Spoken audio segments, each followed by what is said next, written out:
Sports.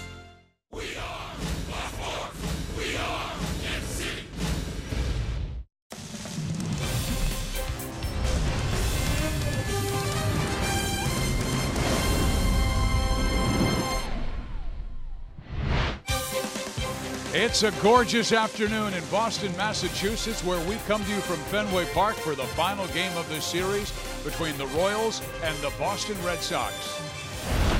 Hi, everybody. Steve Physiok, Rex Hudler with you. Last night was an exhausting but wonderful 13-inning, 7-6 Royals victory and 2 huge home runs by Alex Gordon and Jorge Soler. Couldn't come at a better time. You want clutch? You got it. Against the game's best closer. Didn't waste any time. Alex Gordon facing Kimbrel. Short, compact, tie game. Just like that. But they weren't done. The Royals showed their fight last night big time. Hanging curve. Soler says, I'll take it. 3 runs. That's a good enough lead to win here in Boston. Yes, it was a beautiful thing. It was dramatic, and the Royals with success. Now they hand the baseball to Danny Duffy, who's looking for his first win ever over Boston. That story next.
Degrees on Monday, 65 last night, already 85 to get today for this day game between the Royals and Boston Red Sox. Whit Merrifield will be leading things off for KC, and then Jorge Soler, who was the hero last night with that 3-run home run. Mike Moustakas literally talked his way back into the lineup, HUD, because he was not in the original lineup when we came to the ballpark today. Yeah, but I'm going to tell you what, Moose wants to get loose here on this final game here at Fenway Park.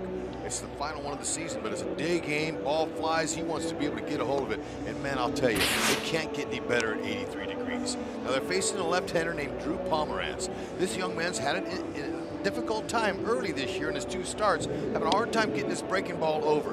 But when he does, he can really be tough because it's a big nose to the toes type of breaker, big 12-to-6 rotation. We'll see if they can get to him today. Well, he started the year on the disabled list with a left forearm flexor strain, and he'll be counting on this defense to help him out. That's right. Benintendi, he's a center fielder playing left. Bradley's a center fielder, can play anywhere. And Mookie Betts in right, he's a center fielder. You got to have it to cover that area. Ramirez is getting a start at first today. Nunez at second. Bogart's a solid shortstop. Devers showing some skills at third. Back catcher, Sandy Leon today. Switch hitter. Now Fizz, talking with Whitley Merrifield about getting in that unblemished batter's box for the first batter of the game at Fenway Park is really special. You get to make your own toe hole. You get to sit in there. And Whitley said it's a really good feeling. It's nice to get in there. It's like it's your field.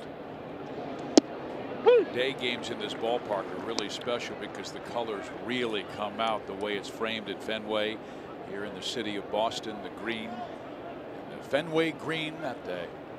Green Monster. Sure is, and you know, Fizz, it looks like it's right on you when you're down there playing. But I'll never forget making my major league debut out there as a pinch runner in the middle of a game, and the colors is what I remember the most, how it popped in a day game. You know, the clay color, the color of the green, the monster, the red in the seats. You know, it's really special when you're a player, and I'm so happy that the Kansas City Royals were able to involve the fathers and the brothers to experience this great ballpark on this trip. And there is ball 4, so Whit Merrifield leads things off well for Kansas City with the leadoff walk. Our Kubota power stats. How about home runs? Just love the sound of that. How about that? First time Royals hit game-tying home run in the 9th inning with a game-winning extra inning home run in the same game since 2012. I remember that. Butler and Betancourt in St. Louis. Pretty special. Certainly was. Didn't Jason Mott throw in like 99 and Billy Butler hit one out like 110? On the line. Now Soler, his home run in the 13th, won it.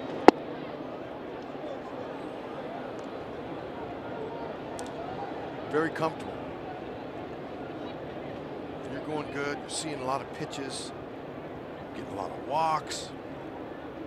7-game hit streak has raised his average to 306. 18 walks leads the Royals.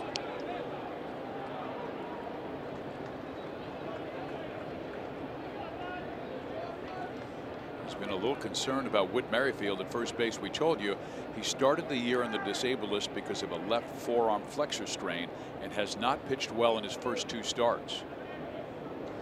Soler just barely missed that one, pumps it foul. The last 16 games he has been on fire, hitting .357 with 9 extra base hits.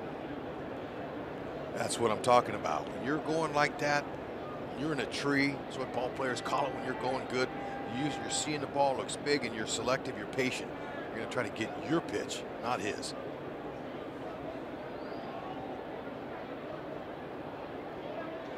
That ball is ripped down the line. Into the corner it goes. Whit around second base. Benintendi has a good arm, so they will hold Merrifield at third. And Soler has a double. And the Royals in operation here in the first inning. That's his 8th on the season. Ties Escobar for the team lead. Nicely done. Trying to come inside. If you don't get it there, you're going to get in trouble by a hot hitter. That's what it is. I'm liking his swing. It's short, it's level, it's coming right through the zone, and he's hitting it with some hit speed. Now, had that ball kicked a little bit differently to Benintendi, the left fielder, would have been able to score Merrifield. But you never know with that gate out there. There's a little door on the side. There's a corner. The cricket could have bounced around. It could be 1-0 here, but still there's nobody out. Yeah, that gate right there, that could be a problem. Right now the infield playing back. They will give the Royals a run if they can get an out. Mike Moustakas takes it up and in. He backs off. Remember, he got hit on that right forearm in the opener. Yeah, no, so here it is again, okay? So look, that's a purpose pitch, obviously. Now, it might have slipped. It's early in the game, but you know, that's going to wake Moose up. And he doesn't need that. He's hitting .296. He's the lone leader on this team, knocking runs in with him in scoring position. You don't want to wake the Moose up. Well, it was a quick conversation with the pitching coach about what is taking place. And remember, Rex, he came back from that forearm strain. His velocity is down like 3 miles an hour from his average fastball from last year when he averaged 91. He's been averaging 88. So keep his confidence down. Keep it low by busting it. You know, he's going to try to roll a couple of those curveballs out on Moose. Maybe he hangs one. Gets a strike across.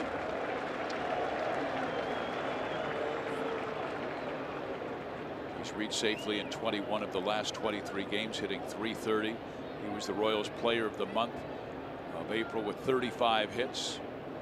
No, he doesn't want to leave the ball middle out on the plate. They're trying to pitch him in because Moose will go off of that wall in left field. Really going to try to tie him up. Fouled off. So Moose was looking in there, and you talked about his velocity being down. I don't know if that's enough velocity to get it by, sneak it by Moose. Yeah, he made his debut just a short time ago on April 20th at Oakland. Gave up 3 runs in 3 2/3, but he had 7 strikeouts in that game, and that's what he wants here. And he has Moustakas down 1 and 2. Interesting. Moose took his glasses off and flicked them to the on-deck circle. Tough adjustment in the at-bat with your vision.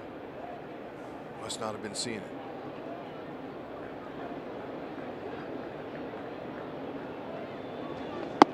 Just outside.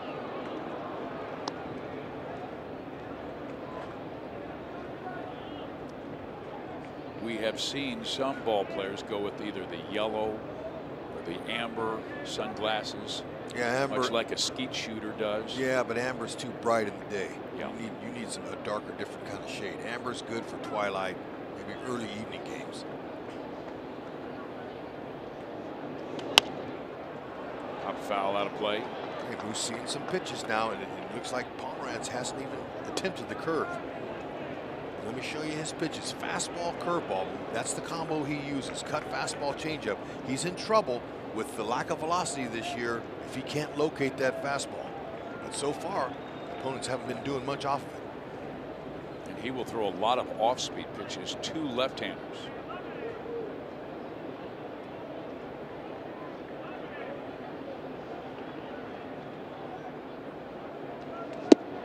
Inside corner, Moustakas can't believe it.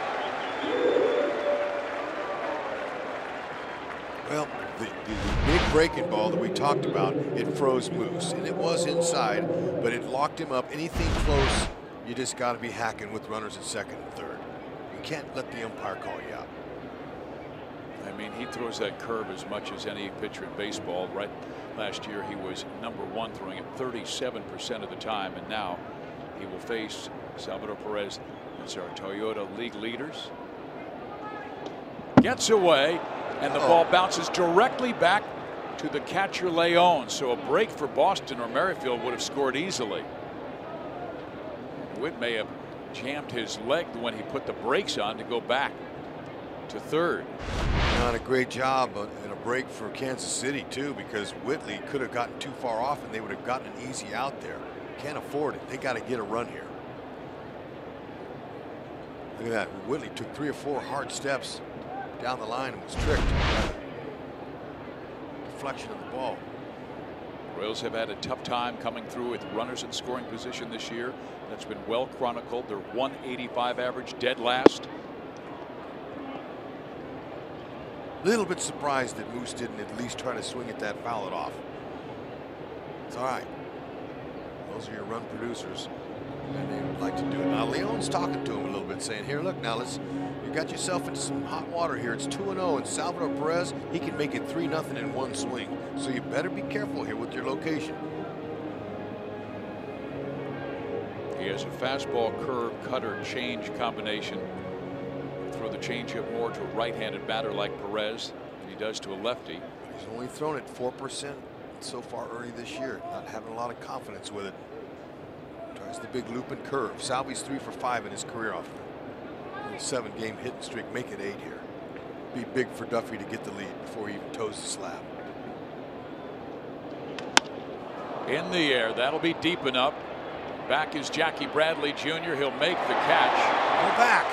And Soler got messed up. Merrifield scores immediately, and they get the double play. Whoa, man, that's a bad read there by Soler. I don't know what he was thinking. He did the right thing. You want to go halfway, but then you got to get back and tag. And Witt told him to go back. The Royals do take the lead.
Run in the bottom of the first inning, and as we take a look at Boston's lineup, Mookie Betts back in there. He had suffered a bit of a leg problem over the weekend, and then Benintendi, Ramirez, JD Martinez. They do have a new catcher in Sandy Leon after Vasquez got the start in games 1 and 2, and the pitcher for the Royals will be Danny Duffy in search of his first win this year.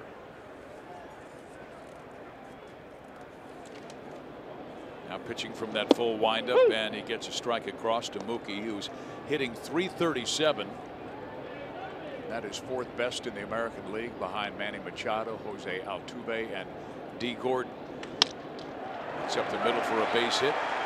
Betts is on.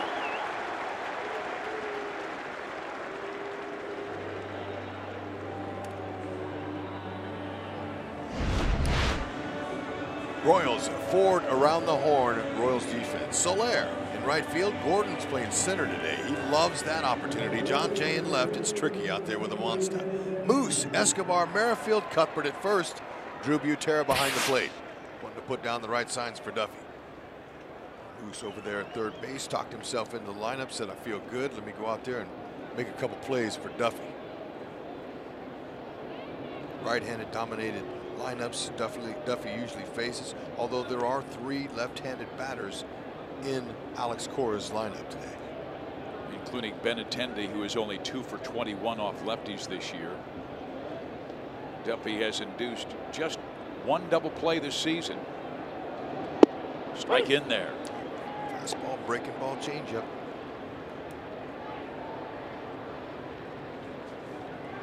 Sox have had a tough time against southpaws. That's right. So this is a good sign. Duffy love to be able to get a win today for his ball club. Be the first series win of the season, and keep their offense down, especially against left-handed pitching. Danny last pitched on Friday, received a no decision, and the Royals 7-4 loss to the White Sox. Gave up 4 and 6. Season high 106 pitches. Betts does not go, and the pitch fouled back by Benintendi, and he had a pretty healthy rip on that one. Yeah, you know, Duffy's last win was September 23rd last year against the White Sox, so he's due. It's gonna be a good time for him to come out today.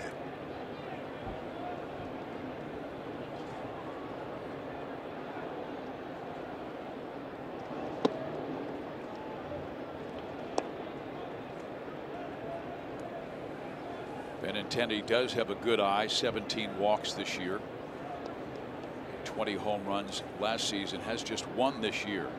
They love his future. 23 years of age, out of Cincinnati.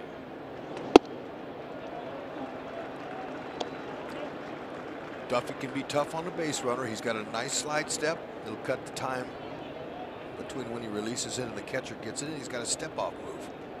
Wonder if they'll send Betts at first base. He's 3 out of 4 in steals this year. Does not go, and the pitch is swung on and missed. And Danny gets his first strikeout of the ball game, and number 29 this year. Nicely done. Challenge him. Like it. Low heat.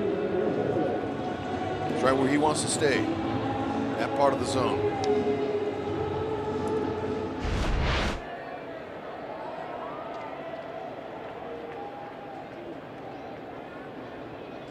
Hanley Ramirez steps to the plate. A little quiet lately. Got off to a very good start. As you can tell, 3 home runs, 17 driven in. But no home runs in his last 14 games, and he takes strike 1.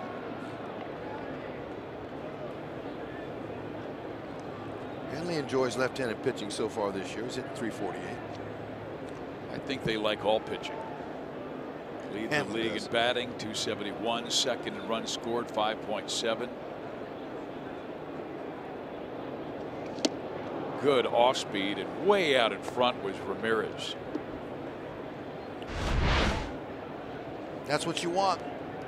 Try to pull that. You hit a little ground ball, a little double play, roll them up. Escobar, Witt set up for that. Ramirez is grounded into 3 this year.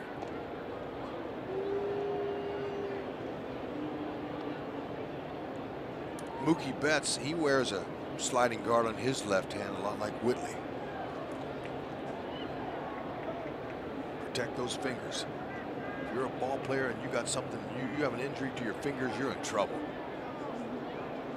There it is. Escobar to Merrifield to first.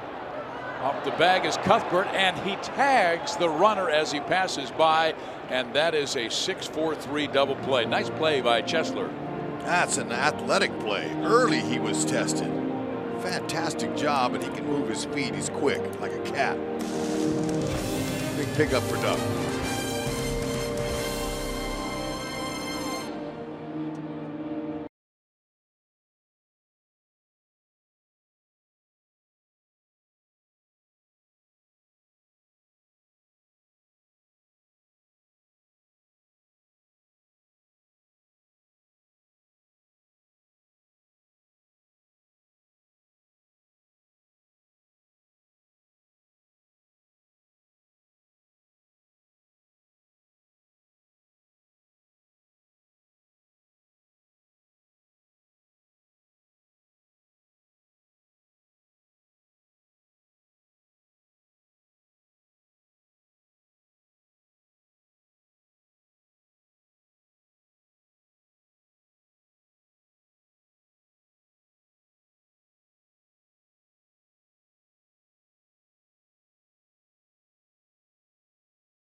Eggs on a day game here. Whitley was a little off with the throw, but Cuthbert, you know, using his lateral movement, his athleticism to come off the bag and tag Hanley.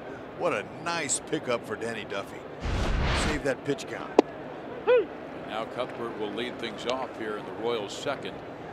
He's done well against left-handers in his career, hitting .290, and this year has 9 hits and 28 times up. He had that big game on Sunday where he drove in 4 on multi-home run game. Solo shot, 3-run home run to help the Royals beat the White Sox. Foul back. Well, you know, it's nice to see Cuthbert out at first base today before the game. Dale Swain was hitting him some fungos at first base just to get him a little bit more accustomed to the backdrop. You know, in day games, the fans wear white T-shirts here, and it's tough to pick it up, the ball off the bat. That ball is ripped down the line, but foul. Nice catch by the fan in the upper deck. Wow. He reached over, juggled it, and then brought it in. Slight bobble, but came in with a catch. He was ready. So was Cuthbert, a little bit too quick. Ball in the dirt. Okay, bird's eye. What's the guy with the blue hat? He's got it lined up, didn't have to move. One bobble and he grabbed it. There you go. That's a long ways away. Good camera shot, fellas. Way to have the cameraman in the right spot.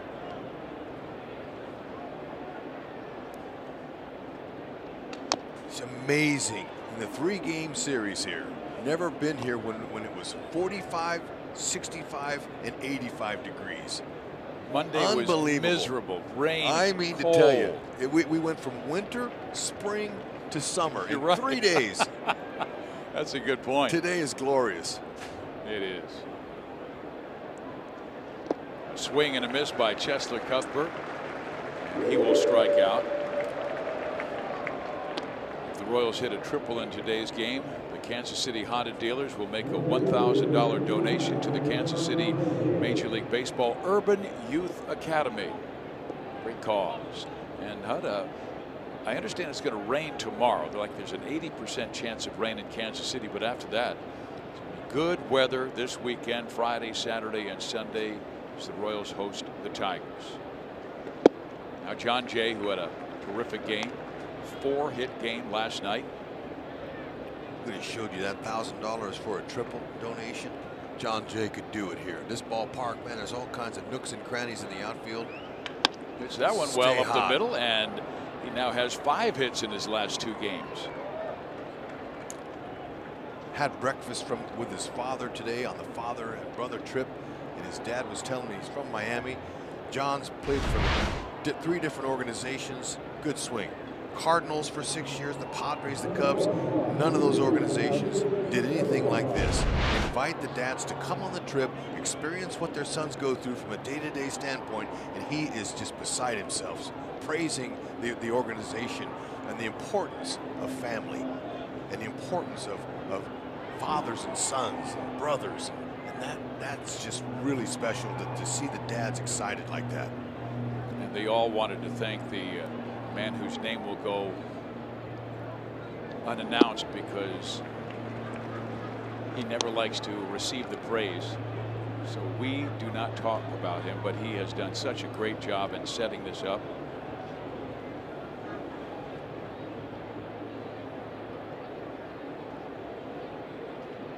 Here's Escobar. He had 3 hits, 2 doubles on Monday. Shows bunt. This is back in time as the pitch misses low. 1 ball, 1 strike. You know, it's so interesting to listen to Jeff Montgomery in the pregame show break down Pomeranz's curveball and how he pushes it. It's a spike curve, he calls it, and he kind of pushes it with his knuckle. Unlike a lot of other pitchers that have the snap with their wrist, a little bit of a breakdown. And he learned it at 9 years old. Let's show it right here. Okay, you see his knuckles. It almost looks like a split finger, but he pushes it. He doesn't turn his ankle or his wrist. And really, what that does is it doesn't allow any torque on his elbow. And he learned that from his father at 9 years old. And he would sit on the couch and he would push that curveball up in the air, and he would flip it, and he perfected it. And now he uses it as a big leaguer. He became an All-American at Ole Miss, Cleveland's first-round pick in 2010. Then moved around, traded to Colorado in 2011, then to Oakland in 13, San Diego in 15, and Boston 2 years ago. And boy, did he have a terrific season last year. By far his best year, going 17-6 with with a 3.32 ERA and 32 starts, averaging a strikeout per inning. Organizations and scouts, they drool over pitchers that have size. Especially Left-handers. Yeah. Ramirez goes to second base. They record the out there. John Jay will trade first base with Escobar, now 2 out. How about Alex Gordon's home run last night? How about it? You know, that was clutch. And this closer, Kimbrel, he's one of the league's best. And Alex just put an easy hand swing on it, caught the back underside, and just shut those Red Sox fans down. You could have heard a pin drop in here when he did that. Beautiful stroke, and then, short, bat right to the ball. It was just a beautiful, timely hit. It's his first home run in the 9th inning or later since Game 1 of the 2015 World Series, and that was not an occasion where you could hear a pin drop on cut. And there's a line drive base hit to center field by Alex. So 2 on with 2 out. I mean, we remember that at Kauffman Stadium when he delivered, and the place was absolutely rocking. Kia drive to success. Well, he now has 161 home runs, and that is 5th most in Royals history. Brett, Sweeney, Otis, McRae in front of him.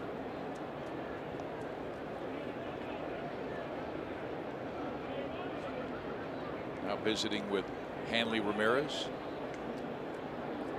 Drew Butera, who had a big hit in that 12th inning in last night's 7-6 win, led it off with a double and came around to score on John Jay's sac fly.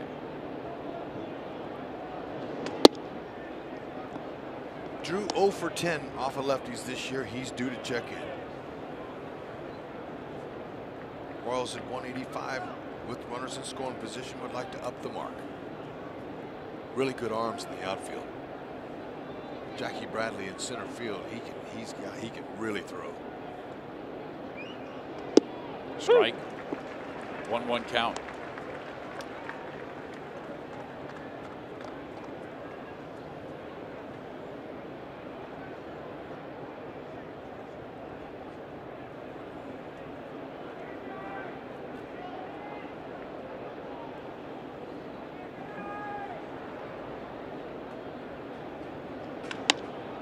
Right field. Mookie Betts will not reach this one, and 2 will score. In comes Escobar, in comes Gordon, and the Royals are in front 3-0. How about that hit by Drew Butera? Oh, timely. Drew with 2. How about that? He went with the pitch. It was a breaking ball hanger. He saw it all the way, but that's textbook how you hit a breaking ball from a left-hander. Betts, he's got great speed. He can cover a lot of ground. I'm shocked that the ball eluded his glove. Yeah, that was worth a flip. And that was for Salvador Perez. Always ask him to do the hair flip when he gets a big hit. 4th double this year. Oh, that's exactly what he's talking about.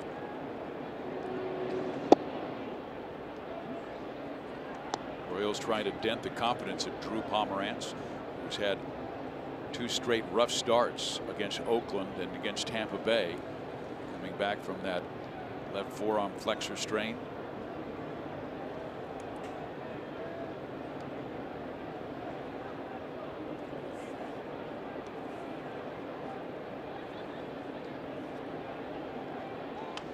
Foul back.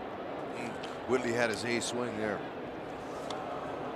The hitters are well schooled on each day's pitchers. They have a little meeting, they go over some video. That's the most important thing. Now you can see on paper fastball curve change, but until you actually visualize your opponent, that's when you really make dividends. And it's not just you're going to sit there for an hour. You just want to see maybe 1 or 2 of his pitches and then visualize that as you go to the plate.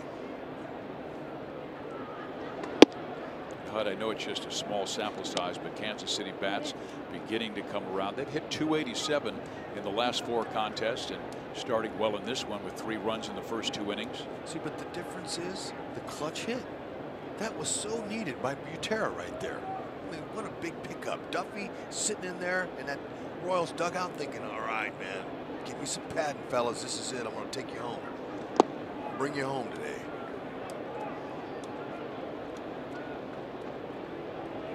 The Royals did have a little hiccup in that first inning when Soler did not run the bases well when the ball was caught by Jackie Bradley. And Whit Merrifield at first motioned to Jorge get back and then realized I better sprint home, and he went racing to home so he could touch home plate before they got the throw to second.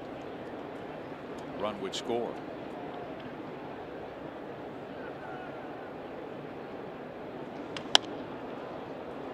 We'll get out of play right side. Royals trying to win their first series of the year today. They've gone 0-7-2 in 9 series this year.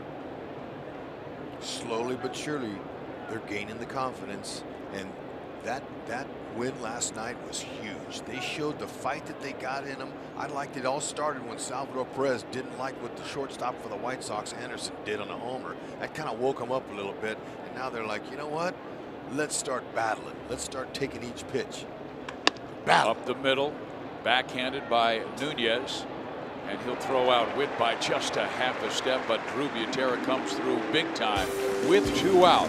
Scoring Escobar and Gordon. The Royals lead 3-0.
Royals on top in this one on this father's trip, and certainly an emotional one for Alex and family because his father Mike passed in February, and so the 2 oldest of the 4 Gordon boys here on this trip, Alex and his older brother Eric.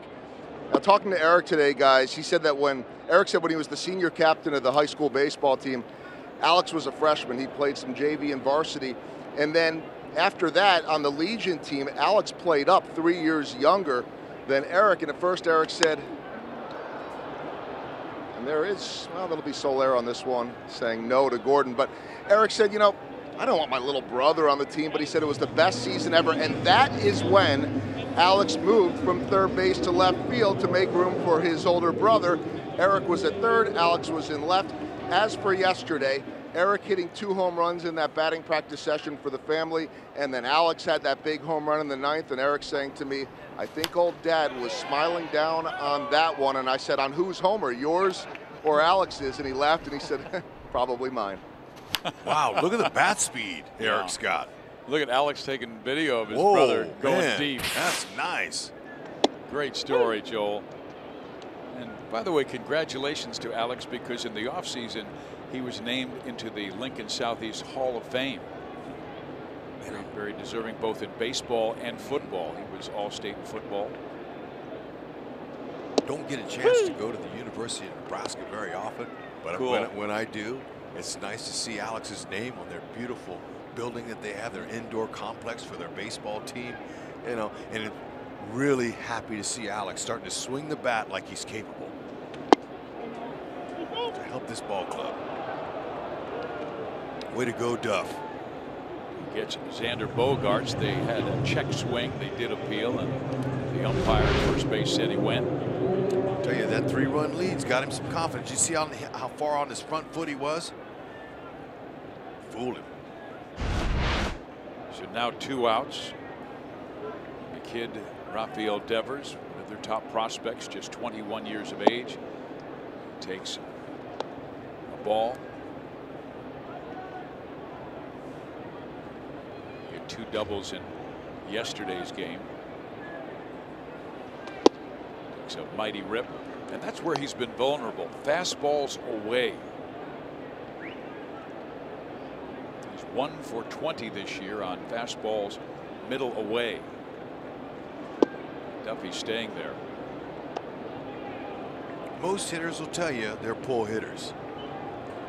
That's kind of a natural thing for them. They want to pull because pull seems to be their power. Most left-handed hitters are right-handed dominant. Got him to pop up. In comes Moose, and that'll do it. A very quick and easy inning for Danny Duffy. To the third we go. It's 3-0 Royals. Here comes Moose.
Later in today's game. Royals fans at Fenway Park enjoying a 3-0 lead as Jorge Soler steps to the plate, and Mike Moustakas, and then Salvador Perez. There's another shot down the line. This might be another extra base hit for Soler, who's racing to second. The throw got him. He'll stay there as the Royals likely will take a look. Billy Duplessis underneath. You really got to dig it when you hit any ball hard to the left field side. If it's not fielded, it's off the wall or the back, you're going to turn and fire. And Benintendi, he's a fine athlete. He's able to turn. Just a little bit of hesitated as he went by it, but it wasn't Benintendi. Didn't get down to that wall. Soler. Ooh. Let's see. And you have all the faith in the world. Ned's out there talking to Brian O'Nora. You know, I think they're talking about ground rules, but Billy Duplessis might say, let's challenge it, and they will take a look. And Billy's 6 for 6. Why not make it 7 for 7? Yeah, he's the best.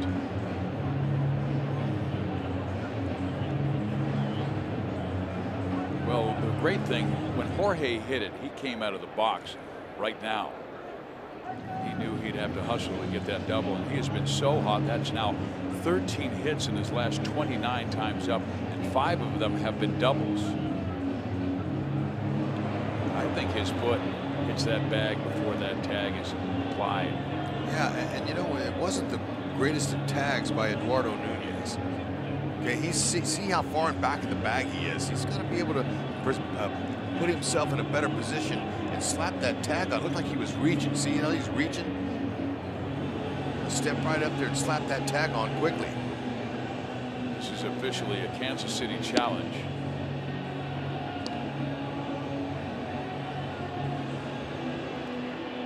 And Soler came out of the box. Safe. Kind of hesitated a little bit. That's perfect, man. Good job for him. That's 2 doubles for him today. His 8th and 9th.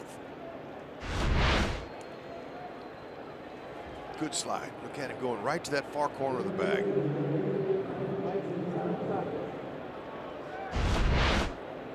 Eight-game hit streak for Royals, and another opportunity here in the start of the 3rd. They have opened well the last 2 innings with a leadoff walk to Merrifield. Now a leadoff double by Soler, and Moustakas up, infield back. Ooh, he had a pretty good rip on an 88-mile-an-hour fastball. Better believe it. You foul it straight back, you're on it.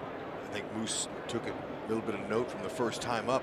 Pomeranz tried to throw him 2 heaters in a row right on the inner part. He was waiting for that one. 35 hits in April.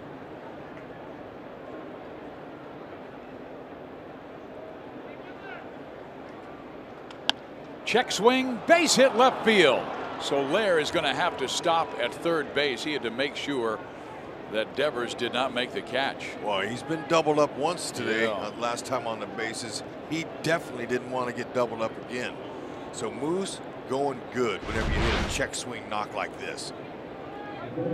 Yeah, now he takes a full rip on that. Might have hit it over the monster. Look at the technique on the check swing. Perfect. Good balance. Watch Soler. He's saying, not this time. Right, nobody out. 1st and 3rd. Got your bus drivers in the seat, right up there in the seat, in that driver's seat. Salvi looking to get something airborne. Cuthbert behind him. And he did that in inning number 1 with a long fly to the deepest part of the yard, right center. Knocked in a run on that sac fly. And he hits this one high in the air. Too bad. But it's not going to be deep enough. Benintendi coming in to make the catch. 1 out. Just missed it. Friday nights are best spent at the K with Buck Night and summer fireworks. Come out every Friday home game during the summer and enjoy hot dogs and peanuts for just $1. Stay after the game for a fireworks spectacular right from your seats. So join us this Saturday when the Royals host the Tigers at 7:15. We'll feature a special Star Wars themed fireworks show. For tickets available now at Royals.com. And this is where the Royals really need to see it up, because this guy induced 23 double plays, 4th most in the American League last year. Royals want to get at least 1. Keep that pressure on against very hot, potent Boston offense. Salvi just got under that one. That would have been 3 more runs. It's the right idea. Right-handed hitter's paradise. Right here, Fenway Park. Fly balls that are outs in normal ballparks or home runs here.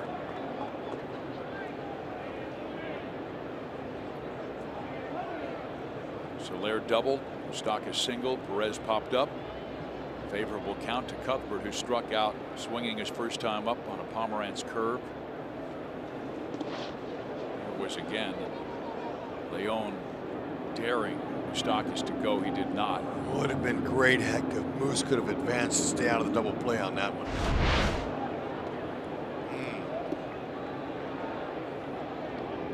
Ball kicked pretty good way down the line, but Leon has an excellent throwing arm, and Moose, if you're not sure, just play it safe. Stay right there. I once saw Jason Kendall score the game-winning run on a ball returned to the pitcher, and the pitcher dropped it and it rolled away. You remember who your partner was? I think his name was the Wonder Dog. That's right. I remember that too. That was in Oakland. It's ball 4. And you know, talking to Jason Kendall this winter, he brought that play up, and we recanted that. He's just so alert. He's just so aware of every situation. And I remember his secondary lead, and the ball was returned to the pitcher, Frankie Rodriguez. It rolled away, tipped off his glove, only like 5-6 feet. But Jason was so aware and ready and scored, and that won the game. Now John Jay with the bases loaded. He has 5 hits in his last 2 games. Stay hot.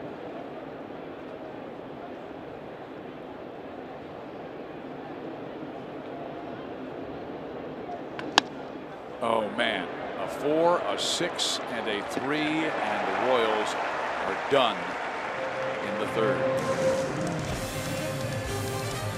Rats.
Brought to you by Missouri Lottery.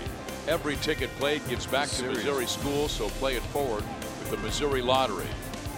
And by Chevrolet, the most awarded and fastest growing brand the last 4 years overall. Find yours at your Kansas City area Chevy dealers. Beautiful weather in Boston on a Wednesday afternoon. Danny Duffy has been sharp in his first 2 and now facing the bottom of the order, Nunez, Leon, and Bradley. You can't look back. Sure would have been nice if they could have picked up another run or 2 in that last inning. Oh well. Fouled off. All you can do is hit it hard. Looks like Danny's had good command with his off-speed stuff. Looks in control so far. Good poise. I like every bit of his full windup. Why is that? More balance over the rubber. He looks smooth. He looks more confident. And you know, he had his first couple starts of the year where he was going from the stretch. Didn't feel good. Felt like he might be tipping some pitches. And then he told me, and I asked him the difference. He says, you know, I feel like I have a little bit more balance. And you would think that with all that motion, you throw harder, but you actually don't. Again, our Hall of Famer Jeff Montgomery taught me that you can go from this windup right here, full windup, or you can just go from standing on the rubber in a stretch position and bring your leg up, and there's no difference in velocity. Popped up right at home plate, and Butera with the catch. And that may have been an off-speed pitch, and if it was, he's thrown 13 in this afternoon's game, and 11 have been strikes.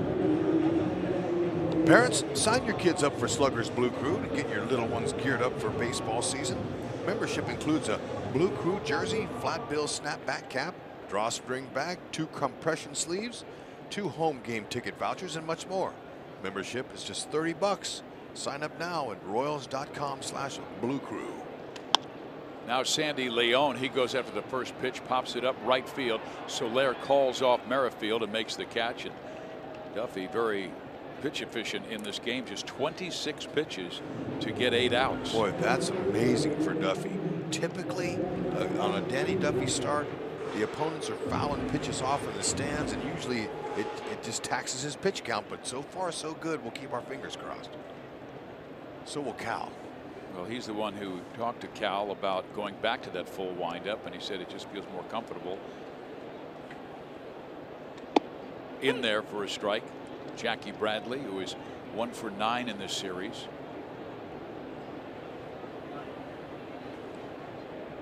He hit 17 home runs last year and batted .245. Slow start despite Boston's hot start at 21-8.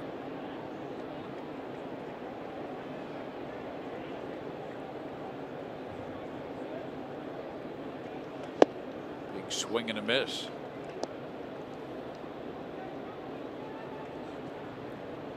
He really looks comfortable today. Indeed.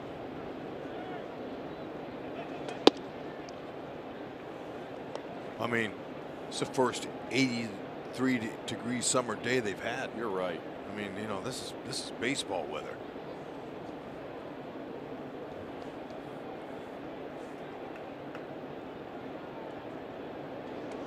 How about that? Boy, that is a beautiful breaker, and he strikes out Jackie Bradley. When we come back, Alex Gordon, one of the heroes in last night's Royals victory, will be coming up.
See past champions Tiger Woods, Phil Mickelson, Rory McIlroy, and the strongest field in golf. Limited tickets are available. Visit PGAchampionship.com for full information. Beautiful course in St. Louis. Here we go. Alcides Escobar will lead things off for Kansas City. Reached on a fielder's choice and scored on the clutch double by Drew Butera that drove in 2.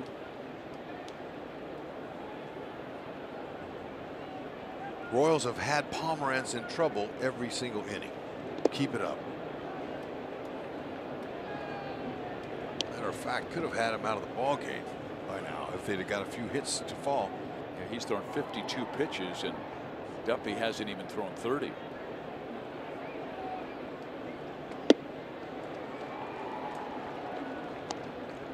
ball, 1 strike. Red Sox bullpen, they're stirring around out there. They got a few guys up, walking around and stretching. Pomeranz went 3 2/3 innings in his first start, and then 5 innings in his last start, where he lost 4-0 to Tampa Bay, giving up 4 runs in 5 innings, and also gave up 3 home runs in that contest. But both bullpens were taxed last night. Boston did activate Joe Kelly from the suspended list. Ball in the dirt. It's a pretty good arm too. Yeah, and they also called up from the minor leagues Marcus Walden. There's Joe Kelly, hard throwing right-hander. Usually is in there for the 7th or 8th.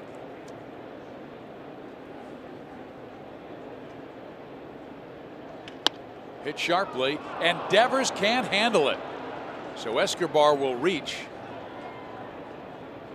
Almost looked like it handcuffed Devers as he went down to grab that sinking line drive. Yeah, Pomerantz, he's having enough trouble. He needs the plays made behind him. There's a couple of off plays by his defenders. Nunez's tag at second base wasn't exactly a great one on Soler, and Devers turned that into a single.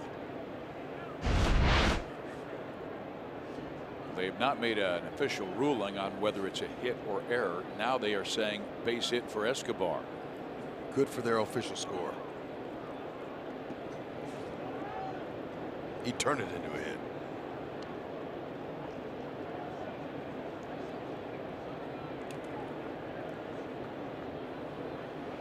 Gordon with a solid single his first time up. Yep, just 1 for 15 off a lefty. He's coming in to this game here. He looks good. He's keeping his shoulder in.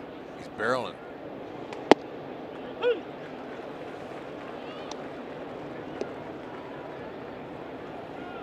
Be nice to see him hit one off of the monster. That tells me he's looking middle away, waiting. That's the hardest thing to do when you're facing a lefty and you're left-handed hitter. Tendency is you want to pull the shoulder, pull everything.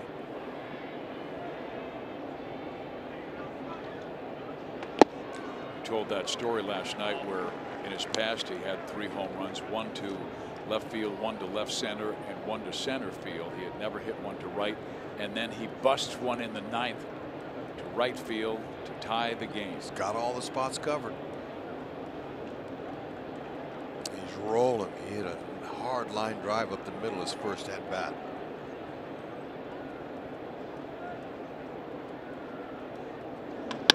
Alex hits it pretty well to center field. Bradley is back. He'll make the catch, and Escobar back to first base. Fox Sports Kansas City and Cox Communications 580 WIBW and FM News 104.9 are bringing Topeka's best fans to the K on the Raised Royal Fan Express on May 5th. For more information, go to royals.com/Fan Express. Love Topeka. Worked there 4 years for WIBW. Here is Drew Butera. Doubled with 2 out. Back in inning number 2, drove in 2 runs. And pops this one up left side. Devers can't see it. Benintendi does and makes the catch. 2 out.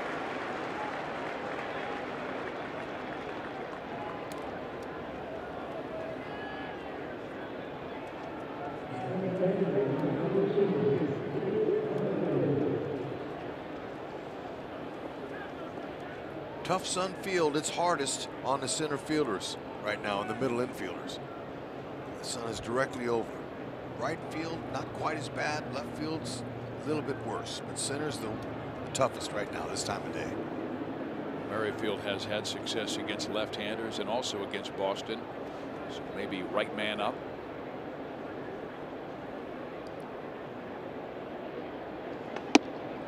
Outside ball 1. Witt hitting .359 in his career against the Red Sox starting this ball game, and this year hitting .381 with all 3 of his home runs against Southpaws. Walked and scored in the first. Grounded out in the second.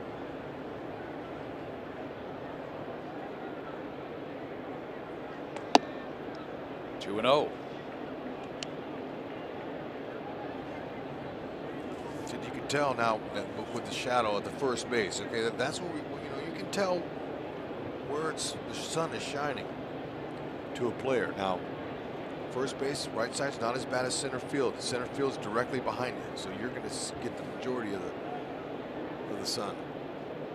That's what made that play pretty special. Jackie Bradley Jr. on Alex Gordon's last hit out there. He made that look easy, and it was tough. About that, a curve on a 2-0 count. That's the confidence he has in that pitch. See the shadow right up underneath him. Yeah. Right in back of it. It tells you where it is. Looking right in the dead heart of it. Whitley's being patient. He's waiting for his, and I got a feeling he wants to pull. Just did. Hold off with a hair. Oh, just beyond the reach of Ramirez and Betts. That is beautiful for if you're a hitter like Whitley.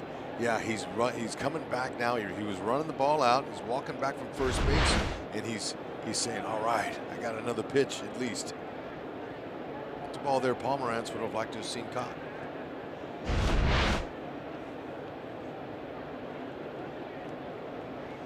Ramirez came up a shortstop. He's played third base, a little bit outfield. Now they moved into first base.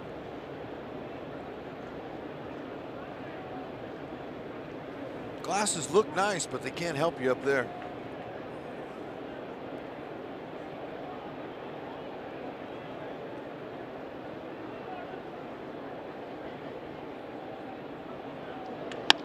Hit sharply. Devers has this one, goes to second for the force, and the Royals are done in the fourth inning.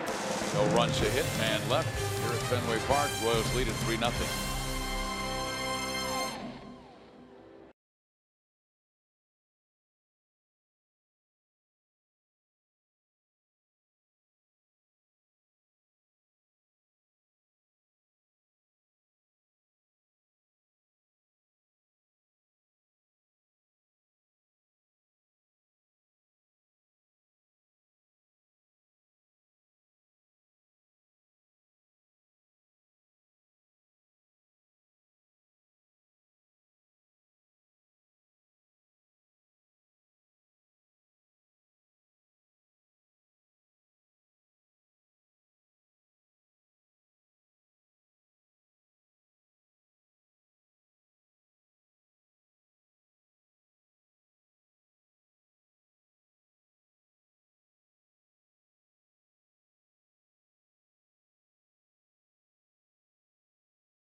T-Mobile, Cleveland and Texas today. Edwin Encarnacion, not one, but 2 home runs in this game as Cleveland is out to a 9-4 lead over the Texas Rangers. Boston will head to Arlington next to take on Texas. There's Edwin coming around the bases with that right wing extended. Dangerous hitter. Here in Boston, it's 3-0 Kansas City. Royals scoring a run in the first and a sac fly by Perez. 2 more in the second on a double by Drew Butera. Ball in the dirt. Duffy has faced the minimum. Given up 1 hit. That was a single by Mookie Betts. But Ramirez ended that with a 6-4-3 double play. Hit pretty well. And gone. Home run number 9 for Mookie Betts.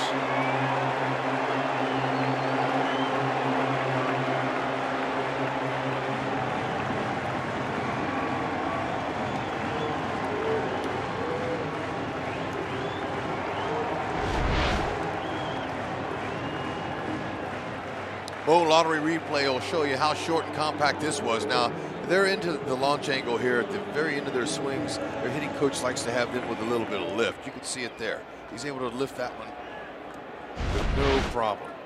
He has some kind of power. He's only 5'9", 177, and he just launched that.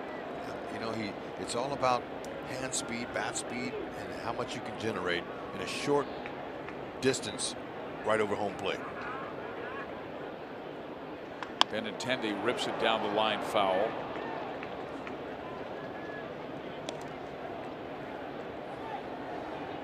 Duffy wants to stop the Red Sox roll right here. He's had a problem with big innings this year. Yeah, he has. Sometimes difficulty with 2 strikes on batters finishing them off. He can let that go and just continue to pitch. Well, he strikes out Benintendi for the 2nd time. Statcast home run for Betts. 107 exit velocity, 27 degrees. He's got a little bit of lean back there.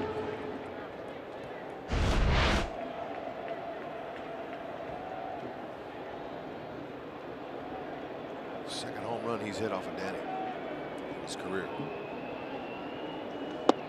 Now Ramirez takes strike 1.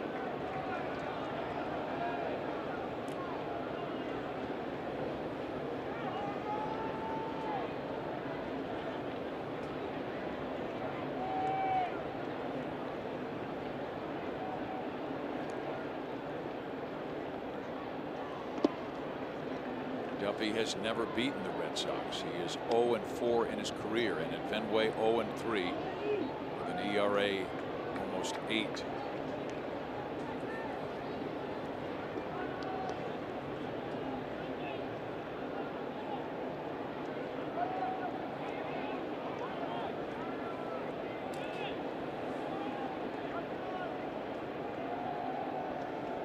Glad to see the Royals playing him, you know, a little bit conventional, not overshift on the left side, because he's such a good hitter. He'll see that spot like he did in Game 1, where they played the overshift on him, and he saw that spot. And he went over there and hit a little ground ball to right, and he was clapping at first base, saying, "Oh yeah, that's what I want to do."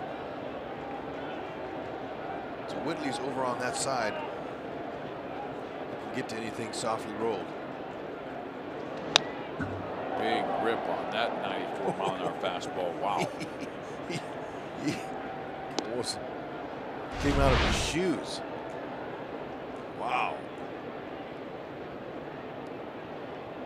His helmet was rattling around on the top of his head. Yeah, but that's just a little bit too long. Won't beat him. His changeup's been really good. Let's see if he goes with that pitch. Back with his best fastball at 95 up. That could have been called a strike. No. Nothing wrong with that location. That would have jammed him.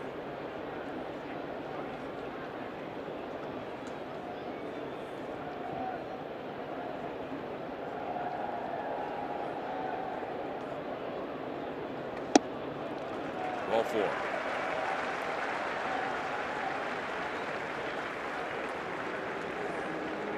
First walk of the game for Danny. And Royals fans, if you can't watch a game on TV, you can stream games live on your mobile device.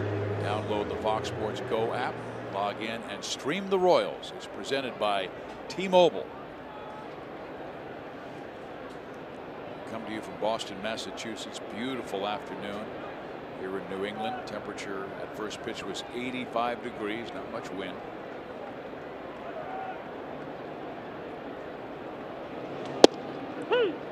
Duffy rolled up Hanley Ramirez for a double play in that first inning. Let's see if he can get J.D. Martinez to roll into one.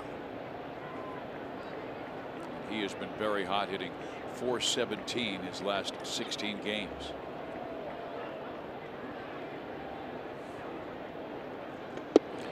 Let's take a look at Martinez's hot zone so far this season. Just to show you where he likes to hit the ball. Okay, he's middle away guy. Now that 500 spot down there, they call that the happy zone in there for a right-hander or a left-handed. You got to be careful, but he's looking middle away. And he belts this one with 2 strikes on him and ties the game.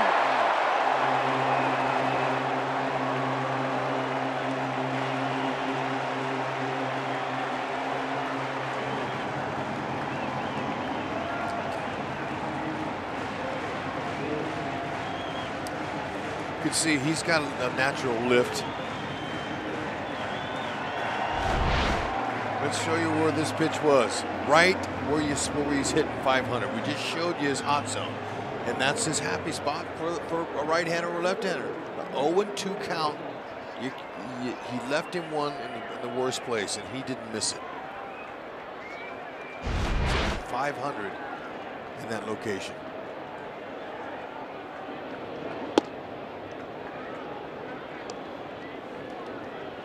One of his keys is to prevent the big inning. He's given up 5 runs in an inning once, 3 runs in an inning now 3 times. And he's given up 2 runs in an inning 4 times. He's only allowed 1 run in 1 inning this year. It's been that one big inning that has hurt Danny this season.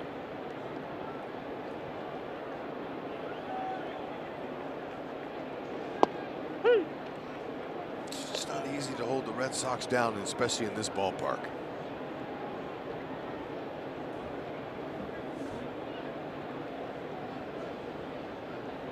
They lead the major leagues in home batting average at 289. There's another shot to left, and that one's off the top of the monster. John Jay gets it to first base and holds Bogaerts to 1. Boy, they are getting some good swings off of Danny Duffy after not doing much of anything in the first 3 innings. Second time around, they're starting to gauge him. Cal Eldred's coming out. Yeah, that's middle. If you have command issues in that part of the zone, they'll let you know. John Jay, nice job. He was able to hold him to a single there. Keep that double play in order. That's what Cal's telling him right now. See, we got this kid Devers coming up. Keep the ball down, maybe some breaking balls away, and he'll try to pull. We'll get 2 and get out of the inning. A home run, a strikeout, a walk, a home run, and a single for Boston in the bottom of the 4th to tie the game at 3.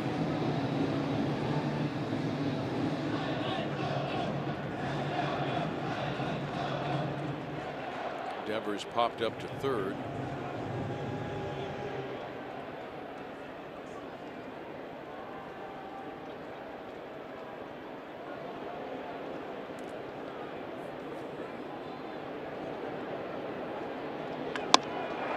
Base hit right field.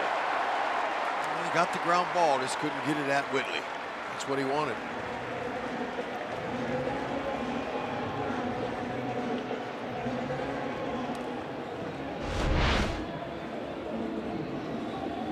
Breaking ball that stayed up. Now, had he hit that right at Whitley, we'd say good pitch. Got out of the inning. Just the way the game is. But on that occasion, he wanted that ball further away, and that caught hard of the plate, even though it was down. Yep. Another shot to center field. This time, Gordon will make the catch. Bogaerts had gone halfway to second base and retreats quickly, but boy, they're getting some good swings. Duffy's offering. Yeah, he's got to be able to get out of this inning here with Sandy Leon, catcher right now. Sandy Leon 0 for 12. Actually 0 for 13 against lefties this year. 0 for 4 in his career against Duffy. He had the game-winning hit on Sunday against Tampa Bay, and he was thinking that Alex Cora, his manager, would lift him from the game, but Alex showed confidence, left him in. He got that big hit down the left field line.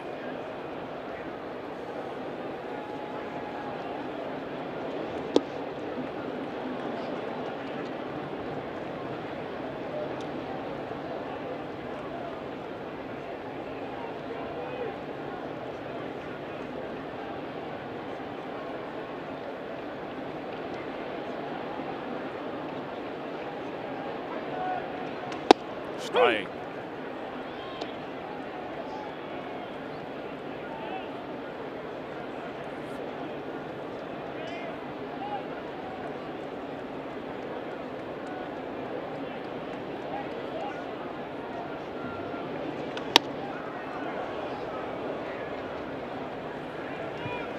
Duffy 1 and 2. He's had a very good changeup today. His command has cost him in this inning. Just hold him right there. Let the Royals get to Pomeranz this next inning. Held off.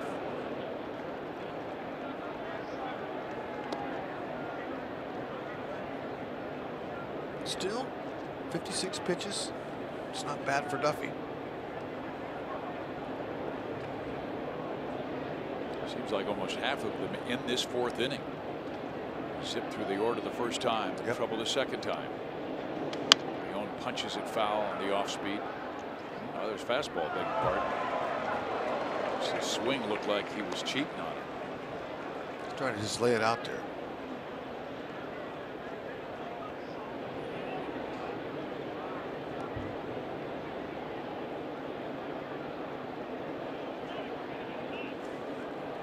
Two on, two out.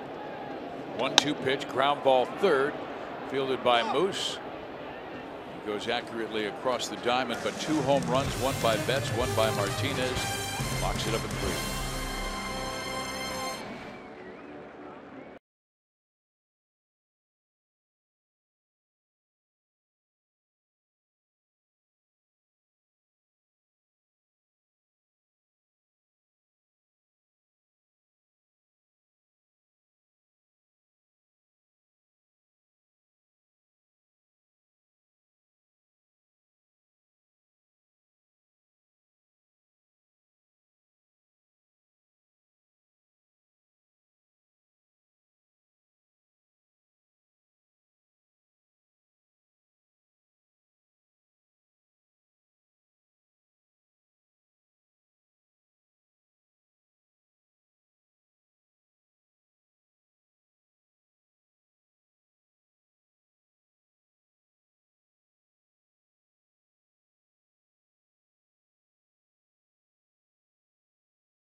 Steel outdoor power equipment.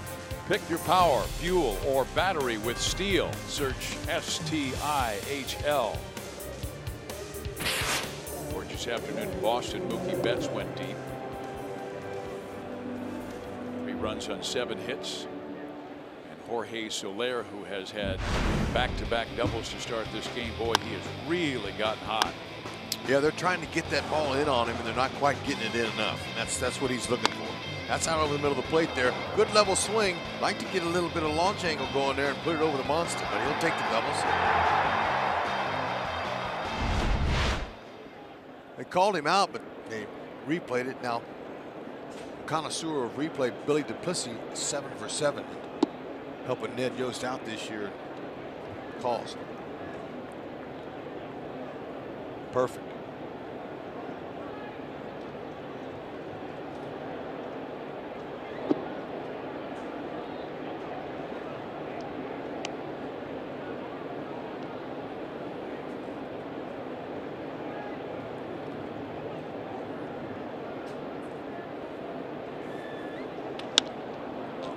In the right side, playable for Betts. Angles his body perfectly and shades his eyes with his glove and makes the catch. 1 out. Students join us at the K every Wednesday home game for only $10 with your student ID. Plus enjoy a happy hour special at the Boulevard Grill concession stand as you listen to live local music on the outfield experience stage before the game. Come check out American Slim on Wednesday, May 16th. Visit Royals.com/student night for the full list of bands and for tickets. Here is Moustakas.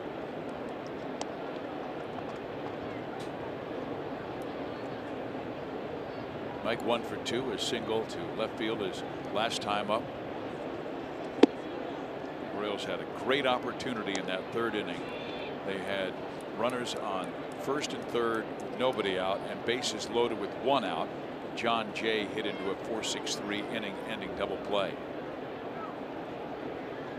Ooh, good rip on a fastball at 89. 2-1 count.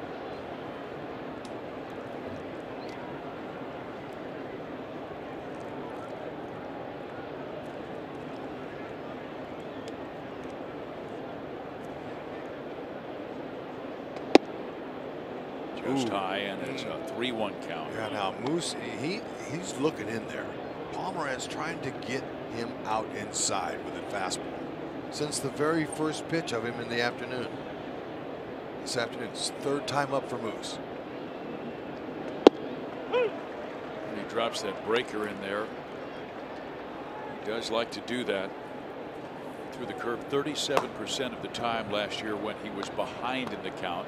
Velazquez warming in the Red Sox bullpen. Stays full, 3-2.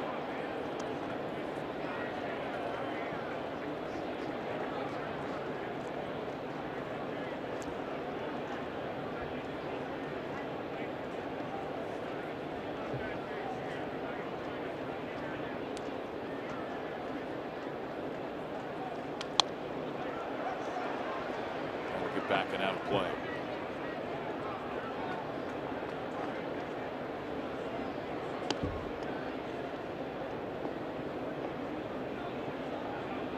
Pomeranz will throw a lot of pitches. He averaged almost 18 per inning, and he only averaged 5 1/3 per start last year. He's in the 5th. 24 pitches in that second when the Royals scored 2 runs.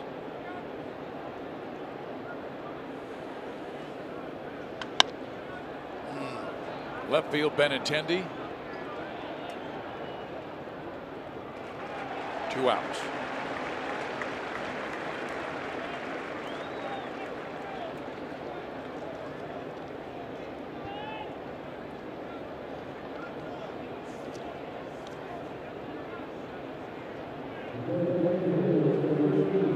Salvi's always had a lot of success in this ballpark. I remember last year, a tremendous campaign going 8 for 18 at Fenway Park, including 2 home runs. Why not now? 0-1. Yeah, the Moose, good pass. He's just missing that back underside where he wants it to. Give it that launch angle to get out.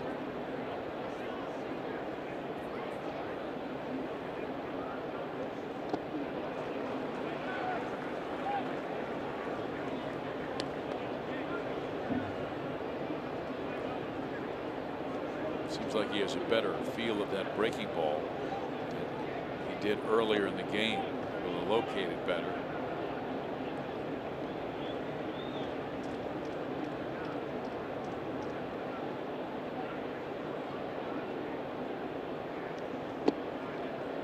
Two and one. We'll be back home tomorrow. An afternoon game tomorrow at 1:15 at Kauffman Stadium. Eric Skoglund against Mike Fiers. There's a chance of rain. Hopefully it'll pass. And then we've got 3 more, I understand, good weather on Friday, Saturday, and Sunday. Kennedy, Hamill, and June is throwing for KC. That Saturday game's a 3:15 start.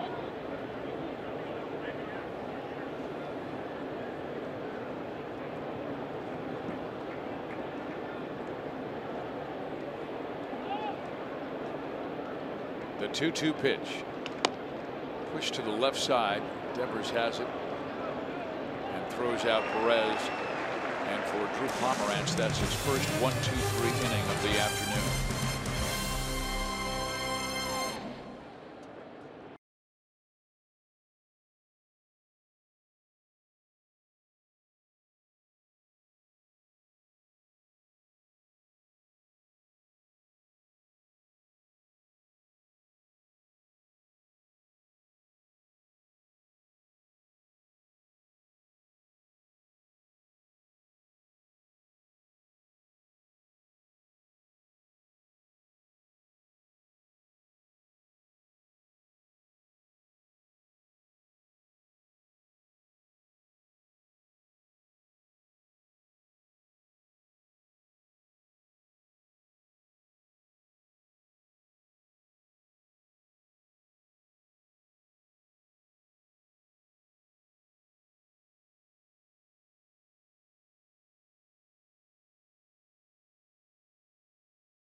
Perhaps they went around and found out that, did you know that the Fig Newton is named after a Boston suburb?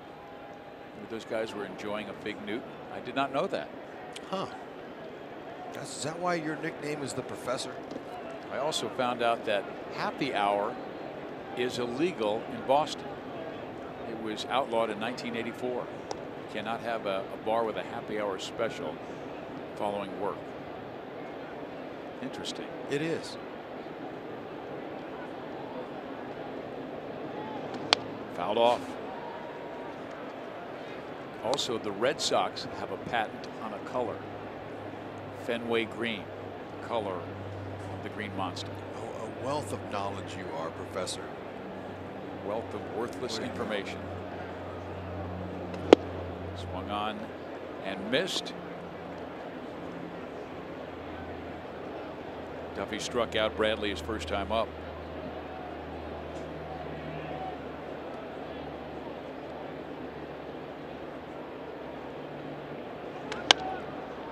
Skied in the air, center field. Alex Gordon angling his body and making the catch for out number 1. Let's check in with Joel. Well, pitching coach Cal Eldred was a September call-up for the American League Milwaukee Brewers in 1991. His first start of his career was at home at County Stadium against the Yankees. Second start of his career was at home against the Red Sox. Then he went back-to-back against Boston. First ever road game for him was here at Fenway. He has a picture in his house. He's in the foreground, the monster and the scoreboard in the background. Went 6 1/3, 1 earned run for his first ever road major league win.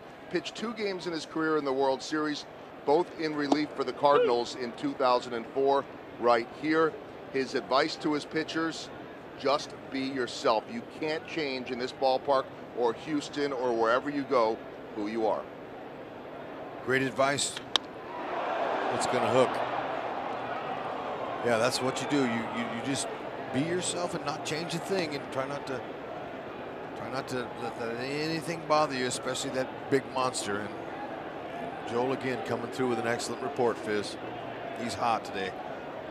Cal is hoping that Duffy can hang in there to get through this inning here. His pitch count still manageable. Betts down that left field line. He is incredible. What a start to 2018. And the Sox in front for the first time.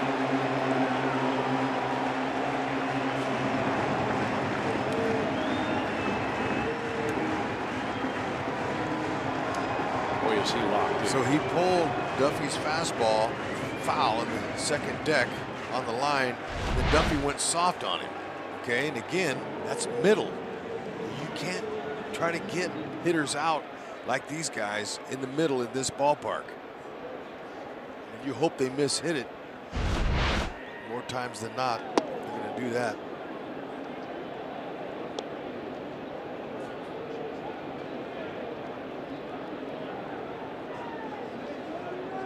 He had that great 2016 season when he hit .318 with 31 home runs and 113 RBIs, and then down a little bit last year.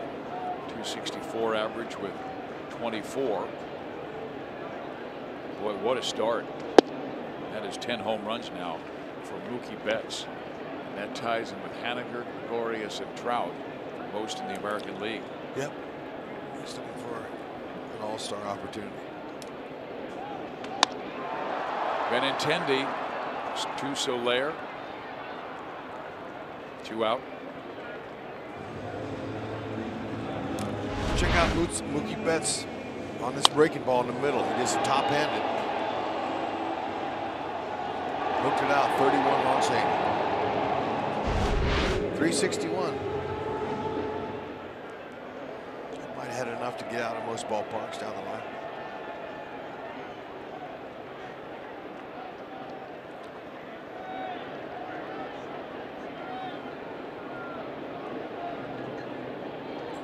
Ramirez is grounded into a double play and walked, scored in front of the home run by Martinez. So 3 home runs today by Boston hitters. They now have 37 on the season.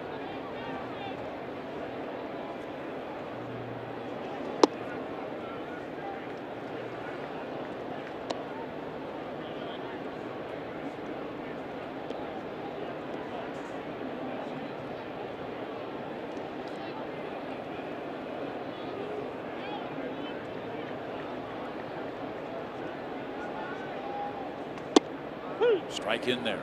Yep, that's where you keep it, on the outside part of the plate. His first breaking ball he threw to Ramirez was down in the lower part. That's where you want to try to keep that.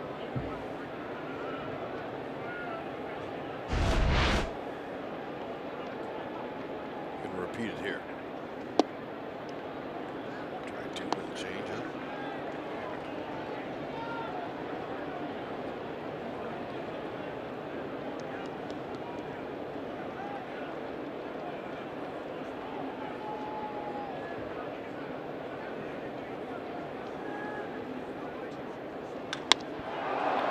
Well to right center field, and it's in between Gordon and Soler, and Ramirez has himself a two-base hit.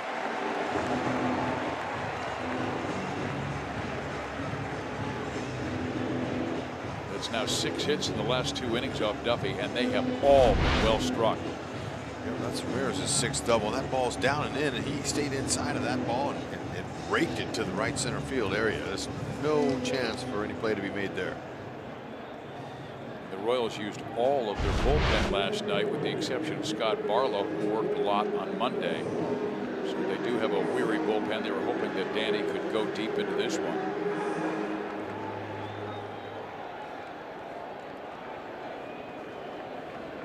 Now Martinez.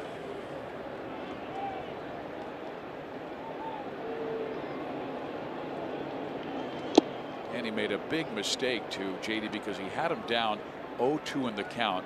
And Rex, you had just shown that graph of where the hot zones are, and Danny missed down and in that hot zone to Martinez with an 0-2 count, and he launched it. Yeah, you know, that's his spot. Hitters know it too. When they see it, they know exactly where it is that they like it. Has a good pitch there. Keep it up on him. You know? Sometimes, you know, you can get him out in those spots. It just depends on what the pitch is, what he's looking for. Well, he has him down 0-2 once again.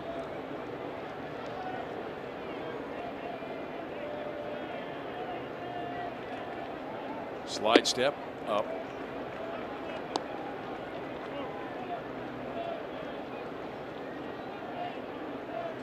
I'd like to see Duffy use the slide step because it's confusing to the hitter. He'll throw all 3 pitches from that slide step. It's distracting. Hitters have a hard time picking it up. Timing. Got that one up. Dangerous area to Martinez. Yeah, you know, we showed you Martinez and how he prepares for each pitch.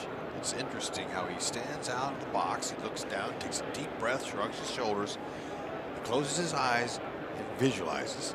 And what he visualizes is his swing path. That's what his hitting coach told me. He says he holds court around the batting cage all the time with the other hitters. So he's been a valuable addition this year. He said he's the best hitting coach that he's ever seen. And that's Andy Barkett. He's the assistant hitting coach.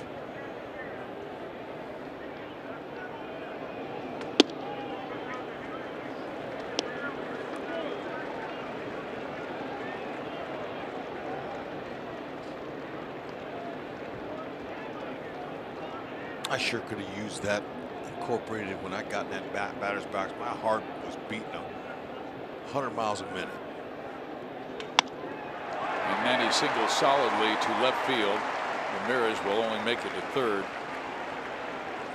JD Martinez putting on a clinic with 2 strikes. Quick bat.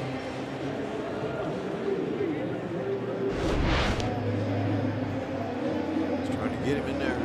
That's where he gets his hits. There in middle away.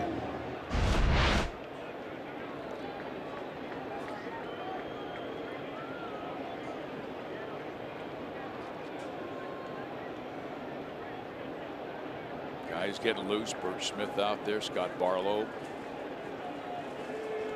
First and third. Royals trailed by just 1.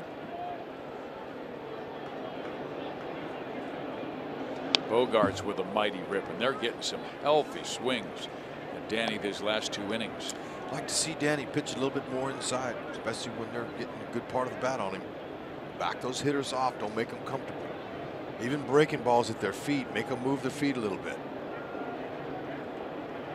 They're too comfortable in there.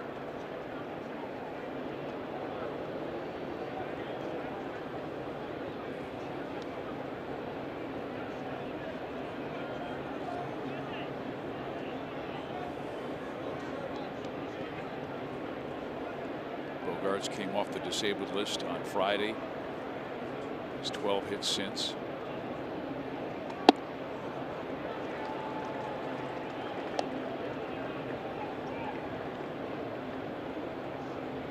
You bow tie a couple of their hitters, you knock them on their back a few times, that's really good. That's valuable. Get their attention. Way outside.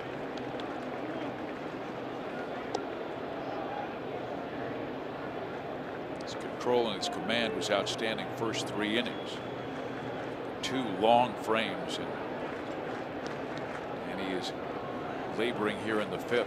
Faced 8 batters in the 4th inning.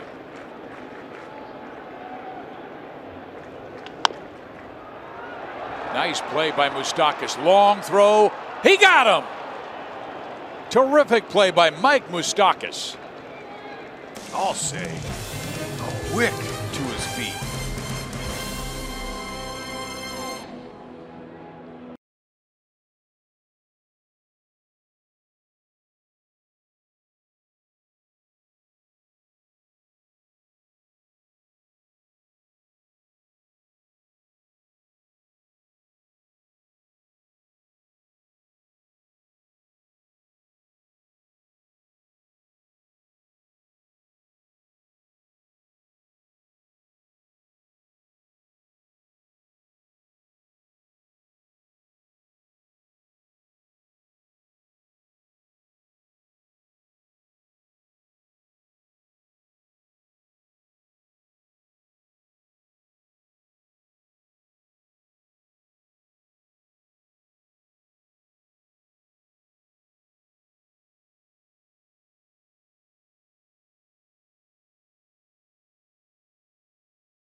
Four to 3, Boston has the lead. Mookie Betts is 3 for 3 in this game with a couple of home runs.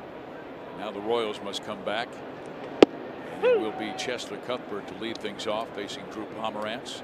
6th inning, of course, is our Sonic Slam inning. Our contestant is Robert Quick from Marshall, Missouri.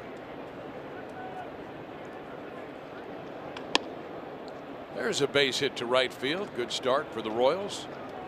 Cuthbert on for the 2nd time. If the Royals hit a home run out of the park in this inning, Robert Quick will win $1,000. And if the Royals hit a grand slam out of the park in this inning, Robert will win $25,000 from Sonic and the Royals. Cuthbert, that's a hanging breaking ball. I was checking out team hotel today, and Cheslor was standing there. He looked at me and I said, you know, Cheslor, you're going to jump on one of those curveballs today. I got a feeling. And he smiled like he always does. For a 6 and a save. Alex Cora held his hand up as if he wants to check it. Well, that was a nice call by Phildon Colbreth. I think he was right. Good hustle by John Jay. Uh-oh, they want to check it out. All right, let's see. Now, did he get there in time? Get that foot down. I don't know if they'll overturn it. Oh, well. Must be clear and convincing. We'll see. Good hustle, though. They really want to get to Pomeranz. Give him a little parting gift. He was able to get that big double play to win the third inning. He also had a big double play on a base running mistake by Kansas City in the first.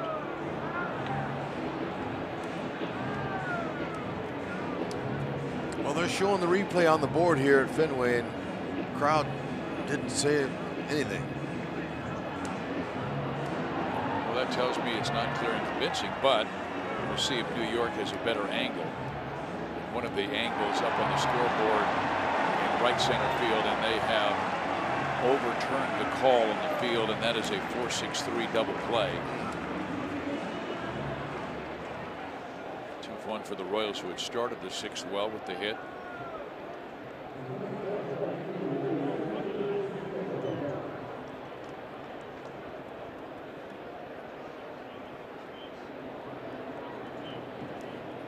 Once again, we come home for just a brief spell. 4 games with the Tigers tomorrow through Sunday. Another Sunday fun day. Final game of the series. We've got our fireworks show coming up. Friday's always fun. No more double headers. Let's hope not.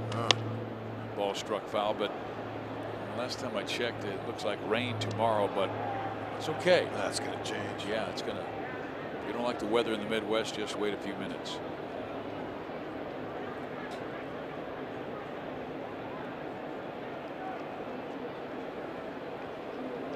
Royals had 3 double headers in a 13-day stretch.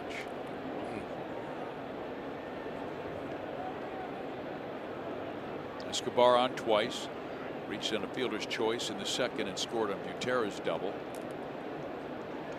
Good swing there on Pomeranz up. I wonder if this will be Drew's final inning. He has thrown no more than 88 pitches in any of his starts. He went 87 pitches that first start against Oakland and 81 last time out against Tampa Bay. Remember, he is making just his 3rd start coming off that forearm strain. In there, strike 3 called, down go the Royals. Bottom 6 we go. 4-3 Boston.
Time for the Miller Lite Hold True moment.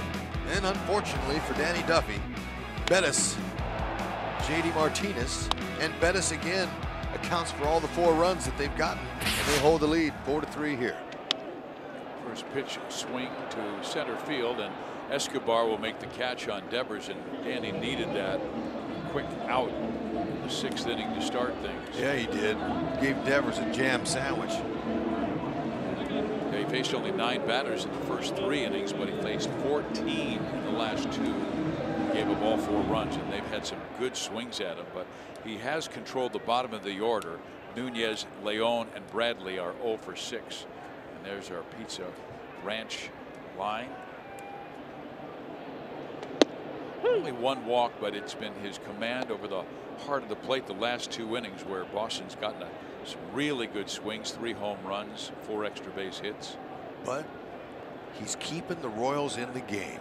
That's exactly what you want. This is a heck of a game 3 here. They're getting their spots, but you know, Duffy, he's keeping them right there. The Royals, waiting for the Royals offense to pick him up.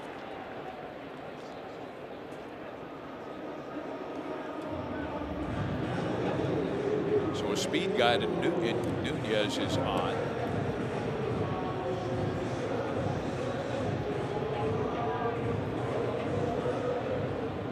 Boston now with 9 hits, the Royals with 8. Leon the batter. Grounded out to third his last time up. Nunez, it's a good time for a little hit and run here. Let's see if Cora put something on like that. 1 out, you like to do that.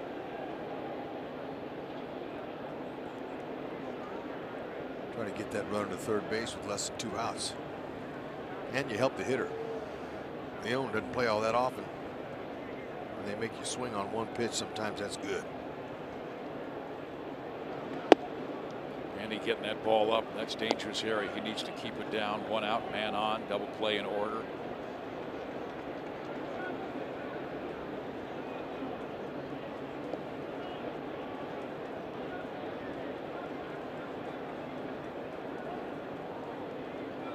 Snap toss. Ooh, close play. I think Cuthbert's asking Ned to take a look at it. Well, it was nicely tagged by Cuthbert. He caught it and swept. So at the same time he caught it, it was the tag. Got him. I like that. They want to take a look at it. You better believe it. And the way Bill Duplessis is, if he replays something, you can guarantee you it's going to get overturned. Billy's 7 for 7 this year. This is a great tag. Of course, the feed was perfect by Duffy, but the way that Cuthbert applied the tag was nicely done. Chester looking good at first base. He's made a couple of nice plays coming off the bag today. He has that snap tag, much like Mark Langston. Yeah, look, great pickoff. Yeah, see, he tagged him. He's out. Heck yeah, there's another pickoff for Duffy. Way to go, Billy. Still batting 1,000. So 2 outs, nobody on. Leon is up with the count, 2 balls and no strikes. Duffy's 26th career pickoff. And I told you when the game started, he's got a couple different looks that he'll do. And a step-off move got Nunez at an opportune time. 2 outs. Now he can concentrate on Leon here.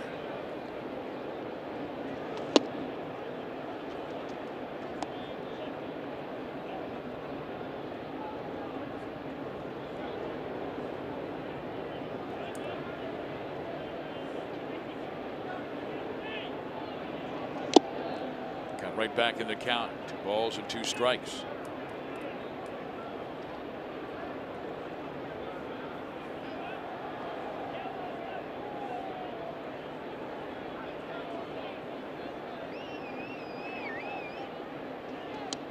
Just off the plate.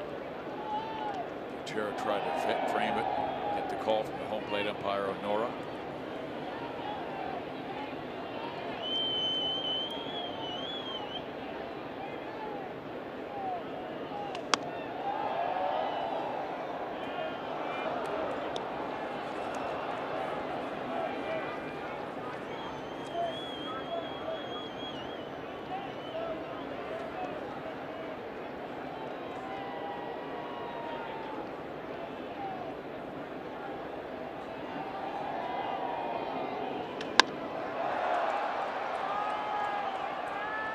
John Jay says he has it right near the green monster. He does, and that will do it.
Big hit that made it 3-0 Kansas City.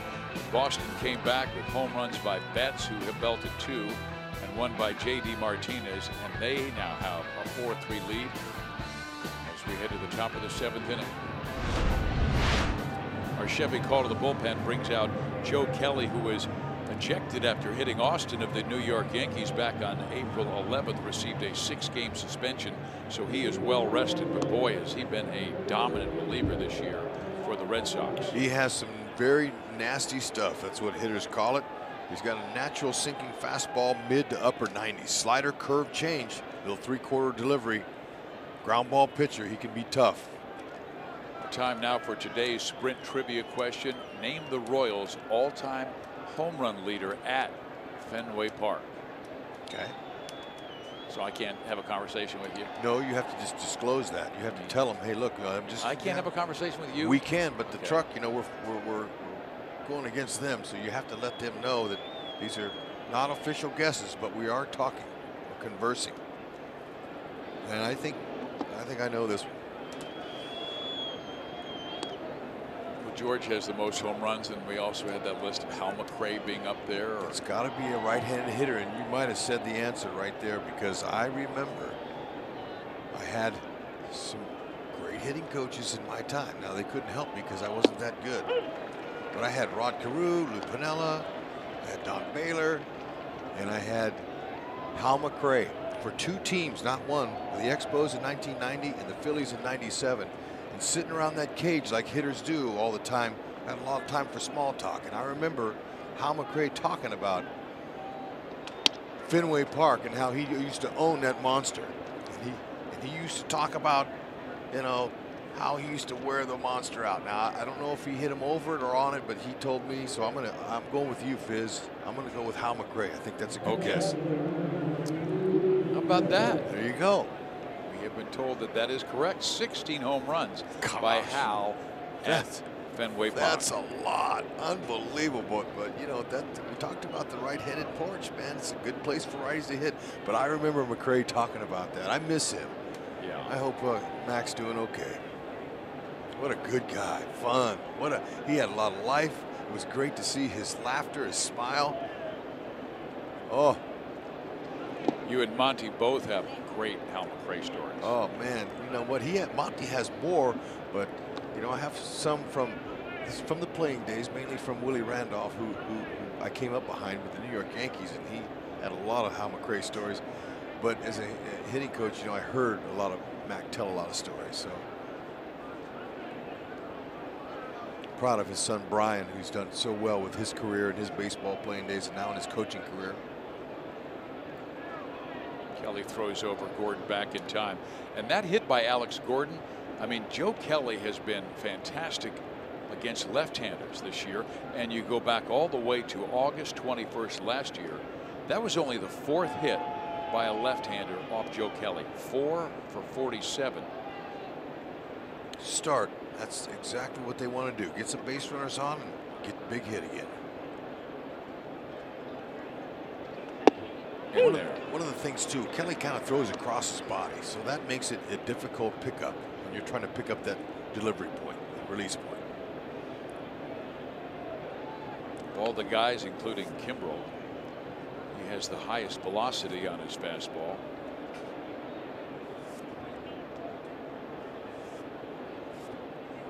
Dude, it's just his 3rd time up, and he's had really nice at-bats today. Of course, the double that knocked in, too. Ooh, we got him to commit there. And then he popped up in his last at-bat and just missed it, hitting it over the monster.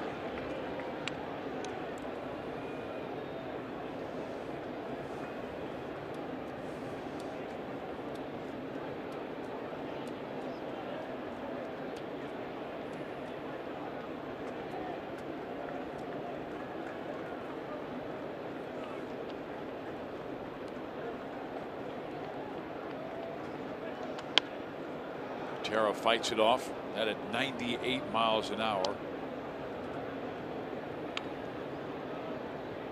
6'1", 190 pounds. He's not a big guy as Kelly, but he's excellent delivery. He's a veteran. Blessed with a good arm. Good mechanics.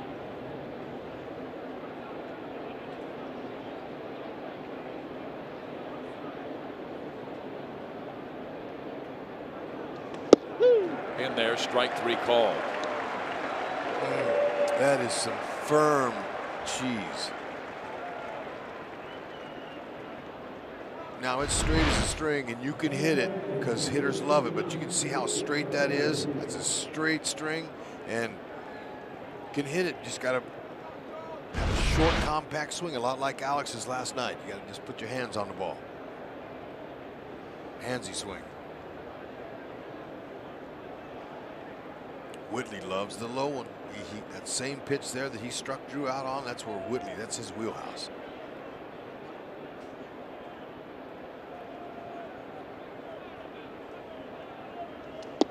Strike 1. That is it.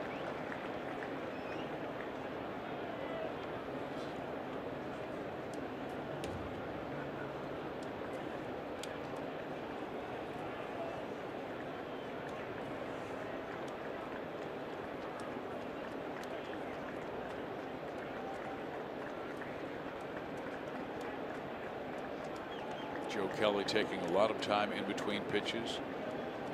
It's an 0-1 count.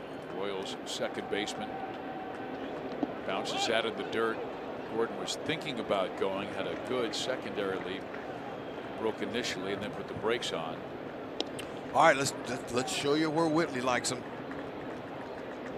So he loves these ones right here, those ones that are down and in. That's where pitchers like to make a good living right there. Now he'll take that high one at 444 spot, or he'll take that one to the opposite field as well as the 353, but not at 98, 99. No, but you know what though? Those are easier to hit than you think, Fizz, when they're straight. You just put your hands on it. Easy swings. Breaking ball.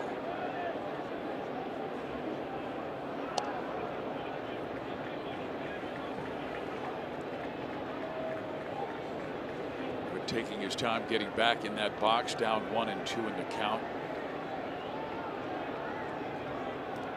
Boston won on Monday 10-6. Royals won last night in 13 innings, 7-6.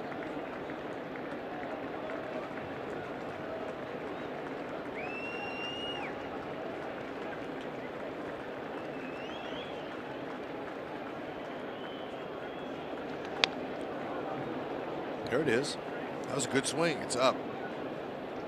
Remember facing guys that threw 100. Billy Wagner was one of them. Closer for the Astros, Phillies. Him and Randy Johnson. Those guys, you have a split second to see the ball, but really what you do is just pull your hands in close And it's like you just you're going to keep your hands loose and just throw a little jab out there and just get the head of the bat there. And that, believe me, the velocity on the ball, it'll jump. Just like Alex's did last night. He's getting some pretty good passes at the 98 and 99 mile-an-hour fastballs, but Kelly able to keep it up enough where he can only spin it back to the screen. It stays 1-2.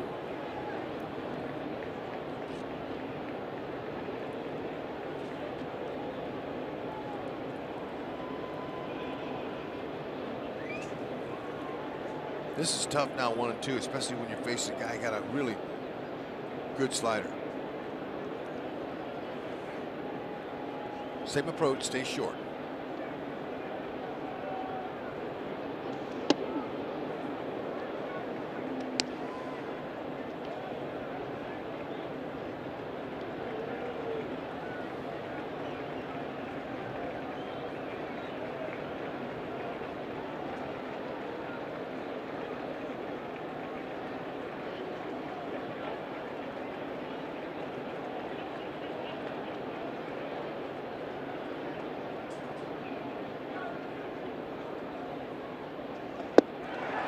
Strikes out Whit Merrifield with that slider.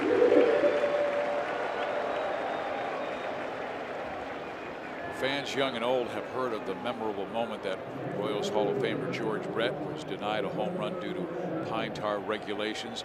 Now you can take home a piece of this unforgettable Royals history with the George Brett pine tar bobblehead giveaway on Saturday, May 19th. First 10,000 fans inside the gates will receive the bobblehead before watching the Royals take on the Yankees at 6:15. Buy your tickets now at royals.com/tickets. Well, he had his arms raised over his head as he burst from the dugout, and there's a shot to left, but picked off by Devers. They go the short way to second, recorded the out there. 4-3. Boston leads going to the bottom of the seventh.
Royals baseball on Fox Sports Kansas City is brought to you by Ford. Going further so you can.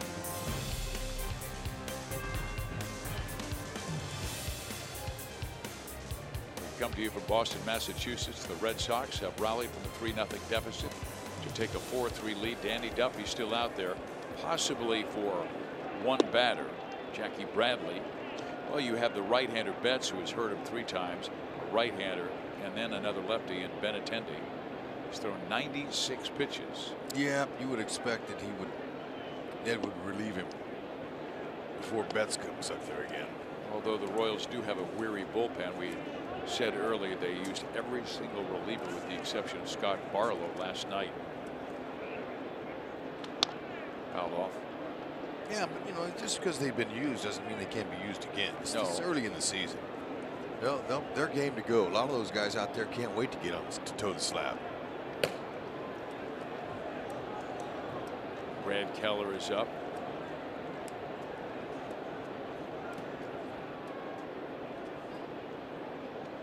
In there. Count back even. 2 balls, 2 strikes. He's gotten Bradley twice, once swinging, and also got him to pop up last time.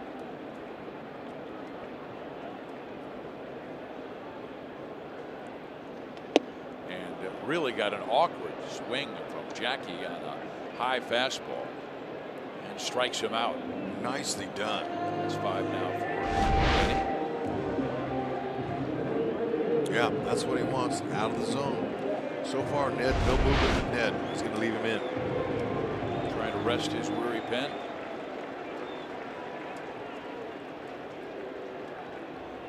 Duffy's got to like this challenge one more time here now. Betts is perfect today. 3 for 3, 2 homers.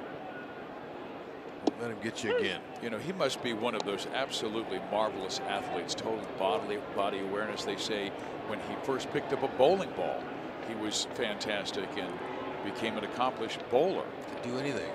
Yeah, he did. Several perfect games in his career. Yeah, he did. He went, and yeah, because he's an athlete, no question about it. And as an example, he came up as second baseman. They moved him to the outfield, and 2 years later, he became a Gold Glove winner. You can do anything if you're athletic. Any sport. Only 5'9", 177. Big surprises come in small packages, believe it. Duffy, finish him off here. Center field deep. Back goes Gordon. Can you believe it? 3 home runs by Mookie Betts.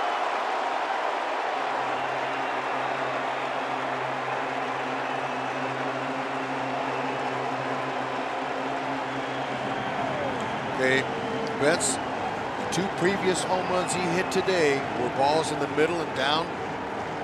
And this one, he tried to go up and away on him, but he'll take you dead center too. Look at that. That's extension, 93, short, compact. Talked about it. Look at that. Didn't made it look like he was hitting a wiffle ball in the backyard. Easy swing, dead center. So 5-3 Boston. They have busted Danny for 4 home runs in this game, 3 by 1 player. Wow.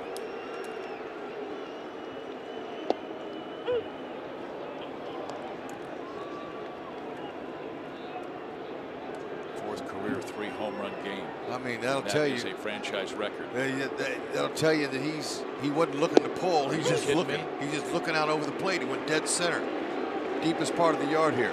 About time. I couldn't believe that they wouldn't give him a curtain call here after the 3rd home run. That's quite a feat. Ted Williams didn't even do what we're talking about. Jim Rice, Dwight Evans, Carl Yastrzemski. Guys locked in like that. And he's only 25. He's already has their franchise record for most 3 homer games. He almost makes the game look easy. He's playing a video game. That's what I'm saying. Is it looked like he's playing wiffle ball. That swing, that last swing he took. Unbelievable. He must have incredibly strong hands, quick wrists. 5'9", 177. He hit that one 425 like it was easy. Let's watch it again. It's up and away. I mean, that's full extension. Yeah, full extension. Just met it. One hand takeoff. You didn't see a big wind up, a big follow through. That's what we're talking about earlier when I talk about bat speed. It's how you generate at a short distance over the plate that gets that exit velocity along with the launch angle. And the other thing that tells you how difficult it is to scout baseball, he was a 5th round pick. Well, if you don't have size, right? If you don't have size, then you have to have heart. And that's, I told you a couple days ago or last night, that's the toughest skill to judge. Heart to scout. You can't tell what a guy's got until he gets his opportunity. Danny strikes out Benintendi. Gets the 2nd out, and here comes Ned Yost with the right-hander Ramirez and right-hander Martinez to follow We'll see Brad Keller here in the bottom of the 7th as Boston has rallied from 3 down to take a 2-run lead over the Royals. This is Duffy's 5th straight start that he's thrown over 100 pitches. This is our Chevy call to the bullpen. Brings on right-hander Brad Keller.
On 9 hits. Fortunately for the Royals, Boston has struck 4 home runs and 3 by Mookie Betts. So out of the bullpen comes Brad Keller, making his 13th appearance this year. All right, see if Keller can hold him there. It's not easy in this ballpark, but he's 6'5", 230. He's got a 4-2 seam fastball. They go mid to upper 90s, and along with that slider there, you just saw change up occasionally. He was delighted to have his father here with him, Dan. It was a great interview by Joel and Monte the other day, interviewing Dan Keller. 2 days ago. Father's trip, yeah. And his dad could barely even talk. He was so emotional. And I got emotional with him. Are you kidding? This trip for these fathers has been a lifetime experience at this ballpark. The dad, every time Joel asked him a question, he was cracking up. And I can't blame him. It's just too much. It's too much. It's such a great time. Well, to hear your son talk so glowingly about you, where he was saying, you know, I know the sacrifices that my mom and dad made, you know, traveling all over Georgia to watch me play,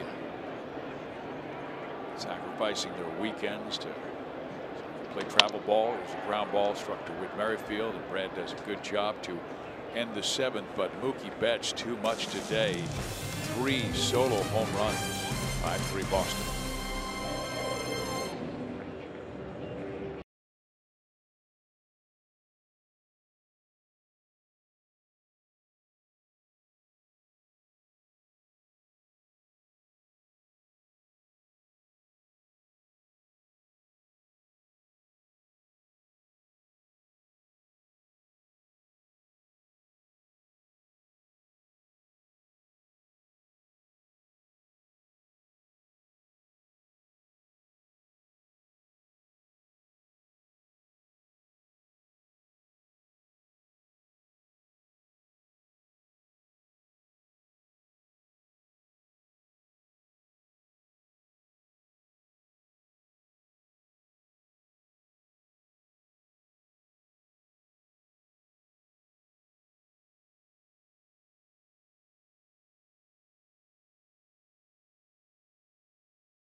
play.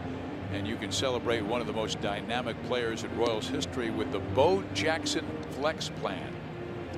Well, the Royals and Tigers, we've got the 4-game series coming up this weekend before we hit the road again at Kauffman Stadium, and it will be Skoglund, Kennedy, Hamill, and Junis 4 straight. Mike fires, Liriano, Zimmerman, and Boyd. The Royals fortunate to escape Fulmer. It's a pretty good series. We've got day games tomorrow and also on Saturday. Yeah, and that Saturday's game will be televised nationally on Fox Sports 1. Our University of Kansas Health System injury report is on Daniel Norris. We won't be able to face him. He was placed on the 10-day disabled list Monday because of a left groin strain. Matthew Barnes comes out of the bullpen. It's really been tough to hit this year. Opponent just 5 for 37. Another guy, strong, powerful fastball. Look for it. Get some guys on, get back in this game here. They have the ability. They did it last night. And this is the part of the lineup that can do that damage. They have hitters 3, 4, and 5 coming up here in the 8th. Moustakas, Perez, and Cuthbert.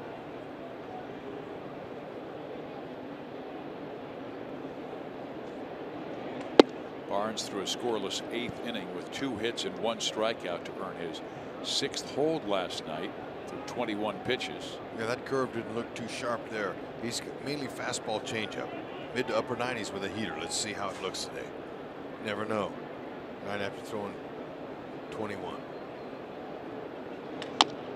A chopper over the head of the pitcher, but coming on is Bogarts to throw out Moose. 1 down. Now we'll celebrate one of the most dynamic players in Royals history with the Bo Jackson Flex Plan. And this plan gives you the ultimate flexibility with 16 ticket vouchers to use during the remainder of the season. Download the MLB Ballpark app to pick and choose which remaining games you want to attend. For more information on the Bo Jackson Flex Plan, go to Royals.com/Bo.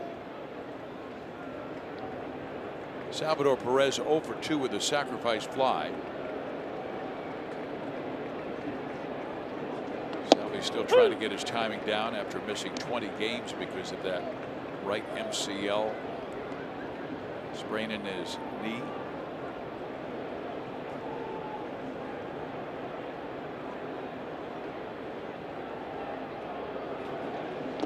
He went.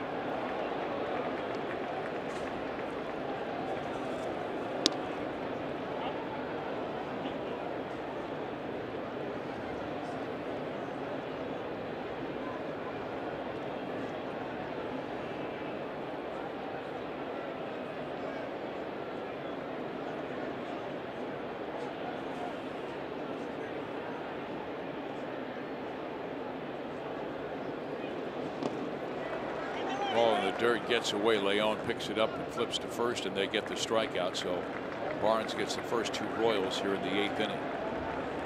Ramirez almost forgot to touch first base there when Leon threw him the ball.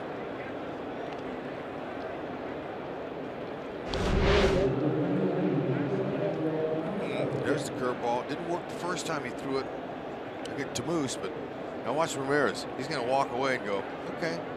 Oh. Yeah, better get the out. Yeah. Felton Cobra stand there waiting. That would be embarrassing. Just throw it around the horn and Salvi walked to first base. No, but Salvi started to head towards first as he saw it. Cuthbert down that right field line into the corner, and that ball is gone. A home run. It looked like it hit the top of the wall and skipped in. And the Royals are now within 1 on Cheslor Cuthbert's 3rd home run this year. Oh, that was so nice. He sliced it right by the pesky foul pole. It's only 302 down that line. Too bad. Could have been a run. There it is, a heater at 97. Told you he's mid to upper 90s, and look at him. He just sliced this ball, and it just hit the railing and bounced into the stands. Oh my, good timing for Cheslor, and just enough. Only the 4th run that Barnes has allowed this year. Now John Jay comes up. He fouls off the first pitch. Wouldn't it nice to see John Jay hit a home run? Hasn't done it in his last 321 at-bats coming into this game. That's the longest active streak in baseball. But Chesler got him one closer.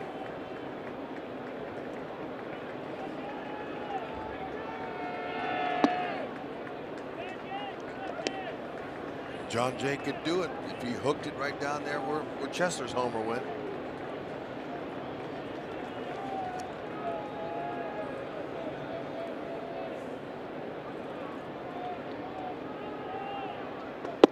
He used the whole field last night with bases twice to right, once to left.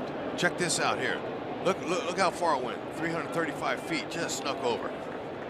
21 degrees, man. I'll tell you, that launch angle there, that's about as low as you can get to hit a home run anywhere.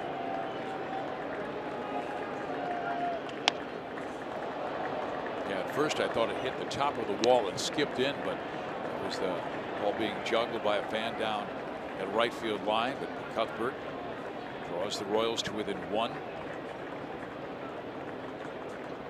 John Jay also dropped a beautiful bunt last night's Royals 7-6 win.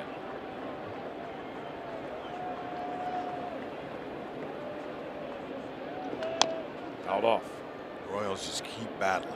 Keep battling. Find a way. Yeah, they're swinging the bats a lot better.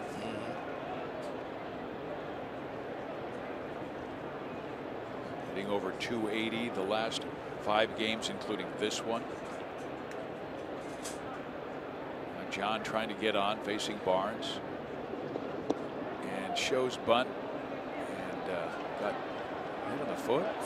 That was interesting. Sure was. What, did it hit home plate? What happened? I thought it was odd that he would square with 2 strikes. Well, what the, yeah, how did that bounce and where did it hit?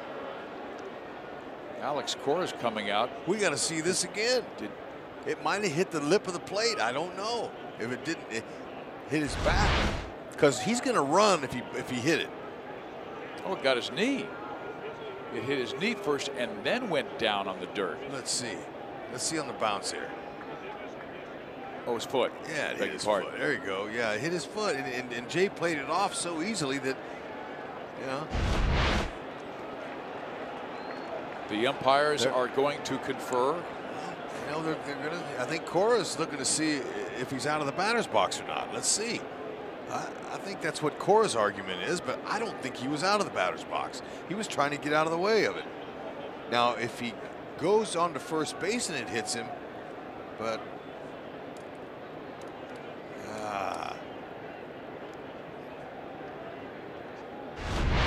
okay, let's see it again. Watch his back. Oh, look at it. It's over. It's behind home plate. Oh, he stepped over the plate. Back of it there. Let's see. That's what they're talking about. And now the line is worn out now from the long game today so far. So what are they going to do? They're going to say, okay, we can't tell. Look at Cora's looking at the batter's box.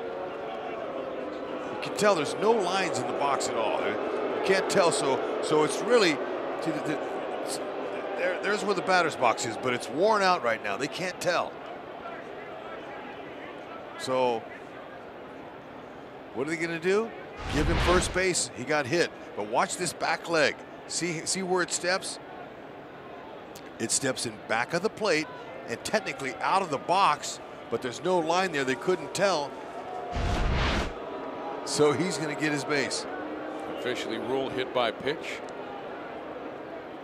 Okay, that could be a nice break. Let's see if Escobar can do something with 2 outs here. Nesky has been swinging a bat well of late. Got Alex on deck. Get Alex to the plate. Alex had that big hit in the 9th inning last night. Yep, he's hot too. He's got 2 more hits today. Escobar 4 hits in this series, including 2 doubles. Strike 1. Barnes a 3-pitch mix.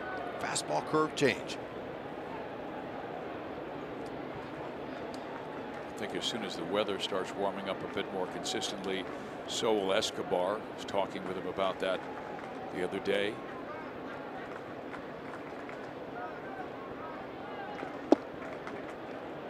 down low.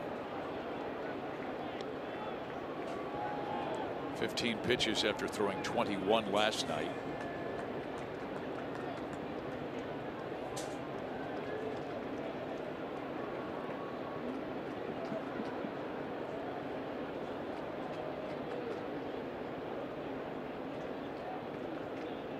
Barnes throws over. That's a big guy at 6'4", 210. Former first-round pick out of the University of Connecticut.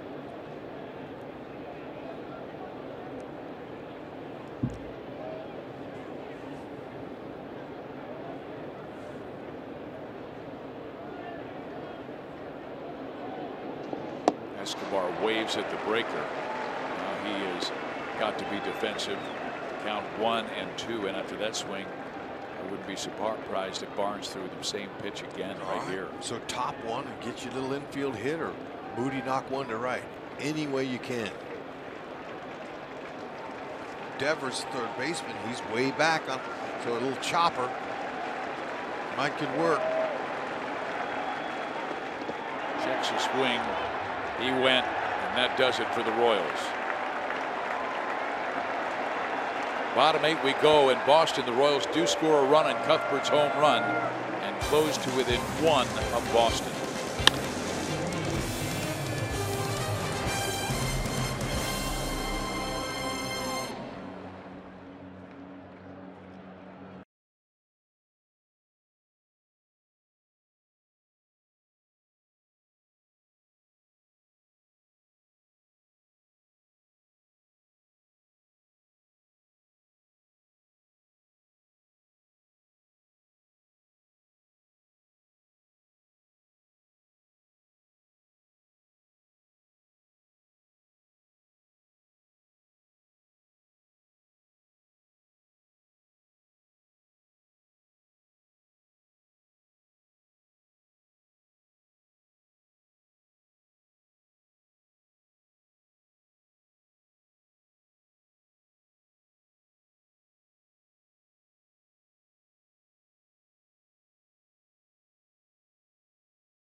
Colorado at Chicago. Yu Darvish to Nolan Arenado. There's his 6th home run of the year, and the Rockies lead the Cubs 4-0.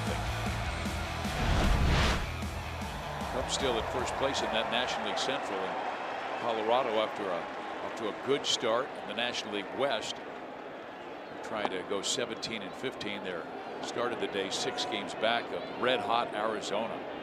Brad Keller here in the bottom of the 8th wants to keep these Red Sox quiet. We might have a Kimbrel-Gordon matchup in that 9th. That's right. Glad to see Chesler having such a good game again. He's really been heating up with his bat, but defensively making some nice plays out there. Getting more and more comfortable at first base.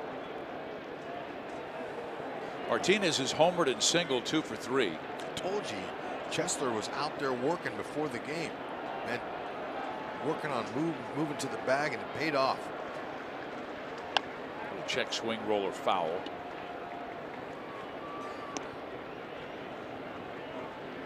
Once again, the Royals coming back home. 4-game series with the Tigers. Starts tomorrow afternoon. I'm hoping the bad weather that's predicted passes, because I really want to see Eric Skoglund pitch again. Fouled off. Boy, I thought he was terrific his last start.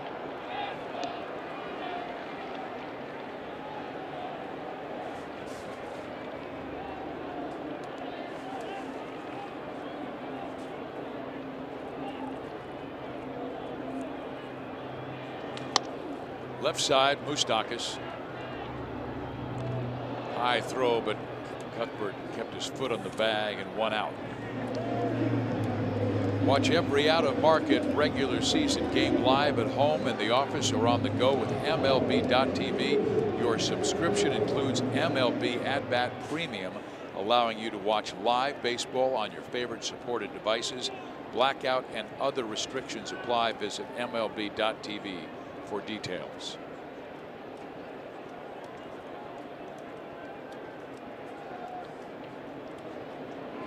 Bogarts. The strikeout, a single, and he was robbed of a hit. A diving play by Mike Moustakas to take runs off the board and end the 5th. There's a little slow roller. Keller gets to it and throws him out. Nicely done.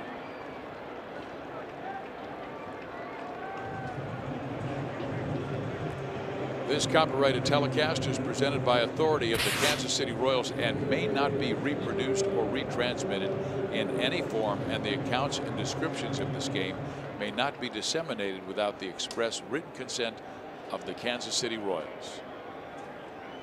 We have enjoyed a beautiful afternoon after mean conditions on Monday. It warmed up last night. Temperature at first pitch today 85 degrees. Beautiful city. If you get here, you might want to take the family on the Freedom Trail. Maybe take one of the duck tours. Kimbrel warming up, getting ready for Gordon, Butera, and Merrifield. The Royals do have on their bench Ryan Goins, Abraham Almonte, and Lucas Duda. Duda was in the original starting lineup, then scratched. He was feeling a little under the weather.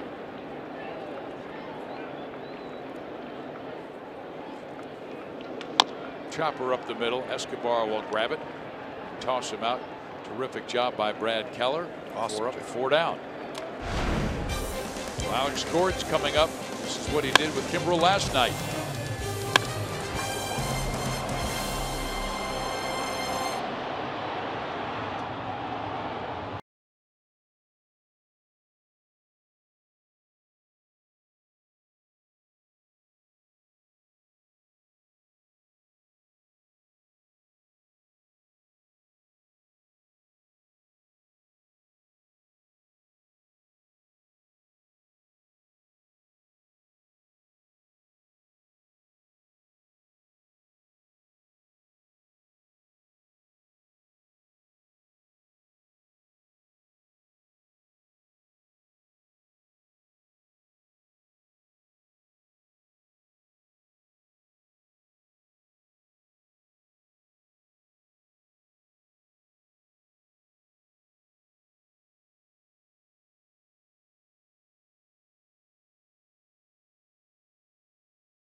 Again, coming up on Boulevard Royals Live, we'll break it all down for you. Bets ×3, and perhaps Royals rallying against Kimbrel 2.0, or maybe Alex Gordon 2.0. Regardless of what happens, we will be there to break it down on Boulevard Royals Live. Joel Goldberg, Royals Hall of Famer Jeff Montgomery, here from Ned Yost, and get you ready for the series at Kauffman Stadium this weekend. Viz Hutton. Wouldn't it be awesome to see Alex go deep in back-to-back games off one of the great closers? This was last night, 1 out, and he got a fastball and absolutely hammered it. Tied the game. We went to 13. Soler went deep with a 3-run home run. The Royals won it 7-6. That was Kimbrel's first blown save since August of last year versus Cleveland. Get him again. Now closers, their mentality, they have a big ego. He's gonna do it again and say, here it is, do it again. You're gonna challenge him. He's gonna throw his gas, and you know what? When you have that kind of fastball, that's what you do. Mid to upper 90s, heavy little sink at times, big curve. 2-pitch, Alex knows. Same identical situation, tie it up.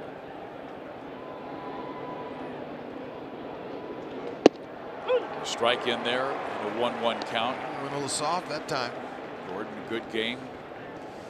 2 for 3, both solid singles. 1 to center, 1 to right. Stay hot, short handsy swing, just like last night.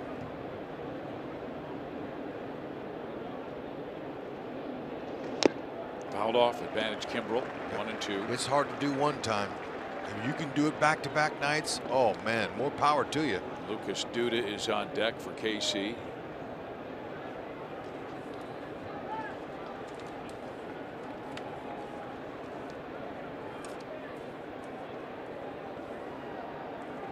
Three infielders on the right side, 1 lone man on the left. That's Devers.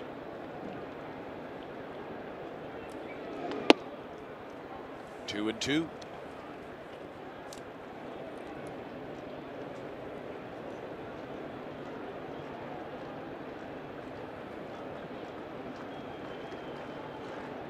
Kimbrel has walked 4 in 12 and 2/3 innings.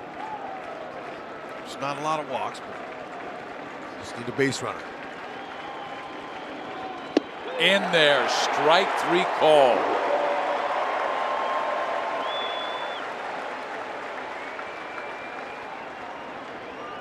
Didn't throw as many fastballs to him, that's for sure. Uncle Charlie got him there. That's a lot big breaker there at 85. You can see that can be hit, that pitch. It doesn't have a lot of downward bite to it. It's kind of flat. It's a little bit lateral in the strike zone. It can be hit.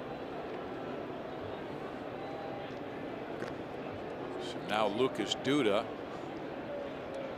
I told you in the original lineup, both a little under the weather. Okay. Doyle scratched him to arrest him, but said he's ready to go to pinch hit in the 9th. He's got 2 in his career. He can do it again. Nothing worse. Good spot. Man, that breaker was tough. And Kimbrel being a little bit careful with Duda. You don't want to leave him a cookie like he did Alex in the middle last night. But toughest job in baseball. Coming off the bench last inning against their closer. Good swing. But well located. That's a good located pitch there at 98. If he puts that in the middle, Duda might put it in the seats.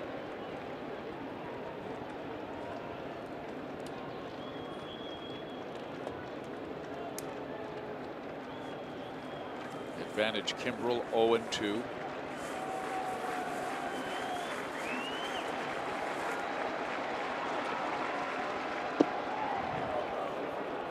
Tried to throw that breaking ball down and in, get Duda to swing over the top. He's patient.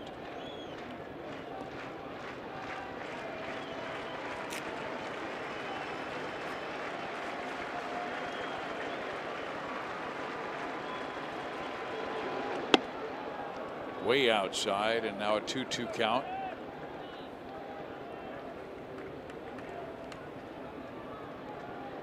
See Whitley on deck. Ned's got Almonte in there ready to pinch run. If Duda could somehow find a way.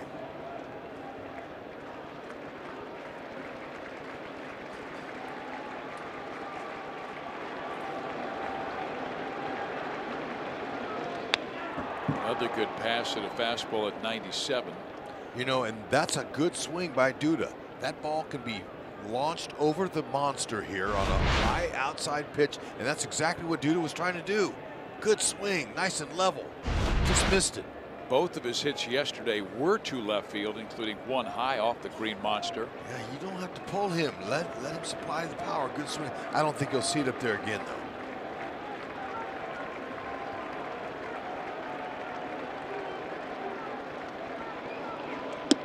Way inside in a 3-2 count.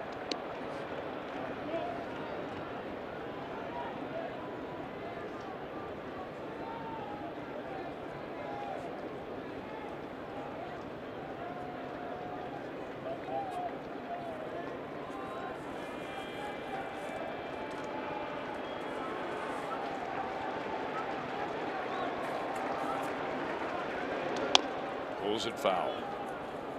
Gotta like that. Look, I mentioned how the difficult job that is, hardest job in baseball. When you see that many pitches and you're fouling off pitches, even if you don't succeed, that's a good plate appearance. No doubt. He's got a good one going here. Might as well win it. Win the at-bat by getting on.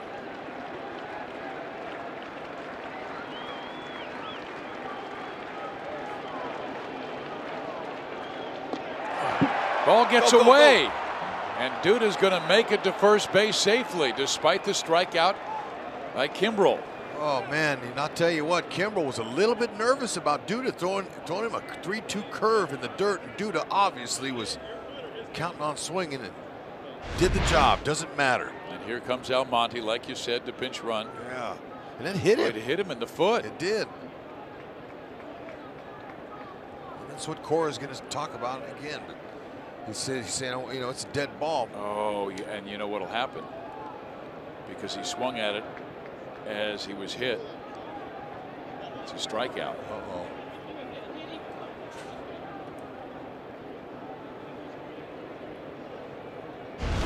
Had no idea it hit him. I didn't either until We couldn't the see it. replay showed it.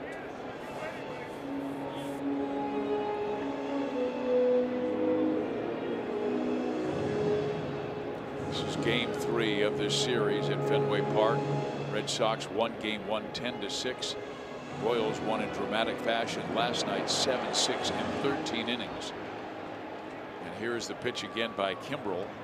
So the Royals trying to fight back in game 3 and clipped the back foot of Lucas Duda and then slipped away from Leon. Went back to the screen.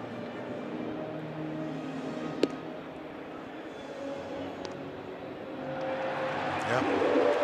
He's out. Yep. So 2 out, nobody on. Whit Merrifield needs to come through right here. Some bad luck. So Dale's telling Ned, they're going over it. You swing. You swing first, the ball hits you, you're out. Well, you talked about Whit Merrifield really likes firm fastball down at the knees. And right there, he got the off-speed pitch. Kimbrel has thrown more curveballs today in his closing than he probably ever has. He knows the Royals will jump him.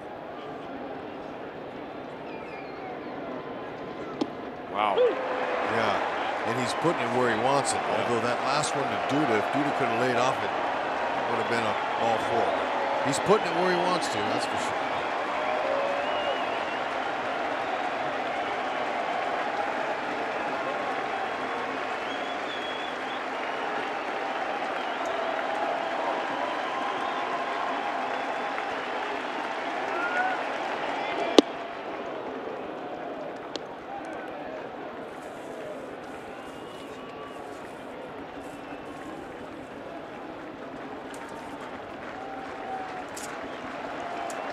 Cuthbert's home run drew the Royals to within 1.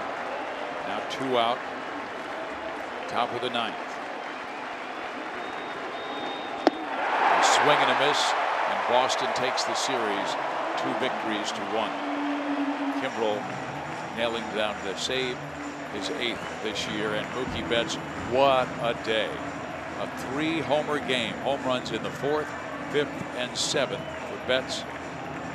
He leads the Red Sox to victory. We'll be right back.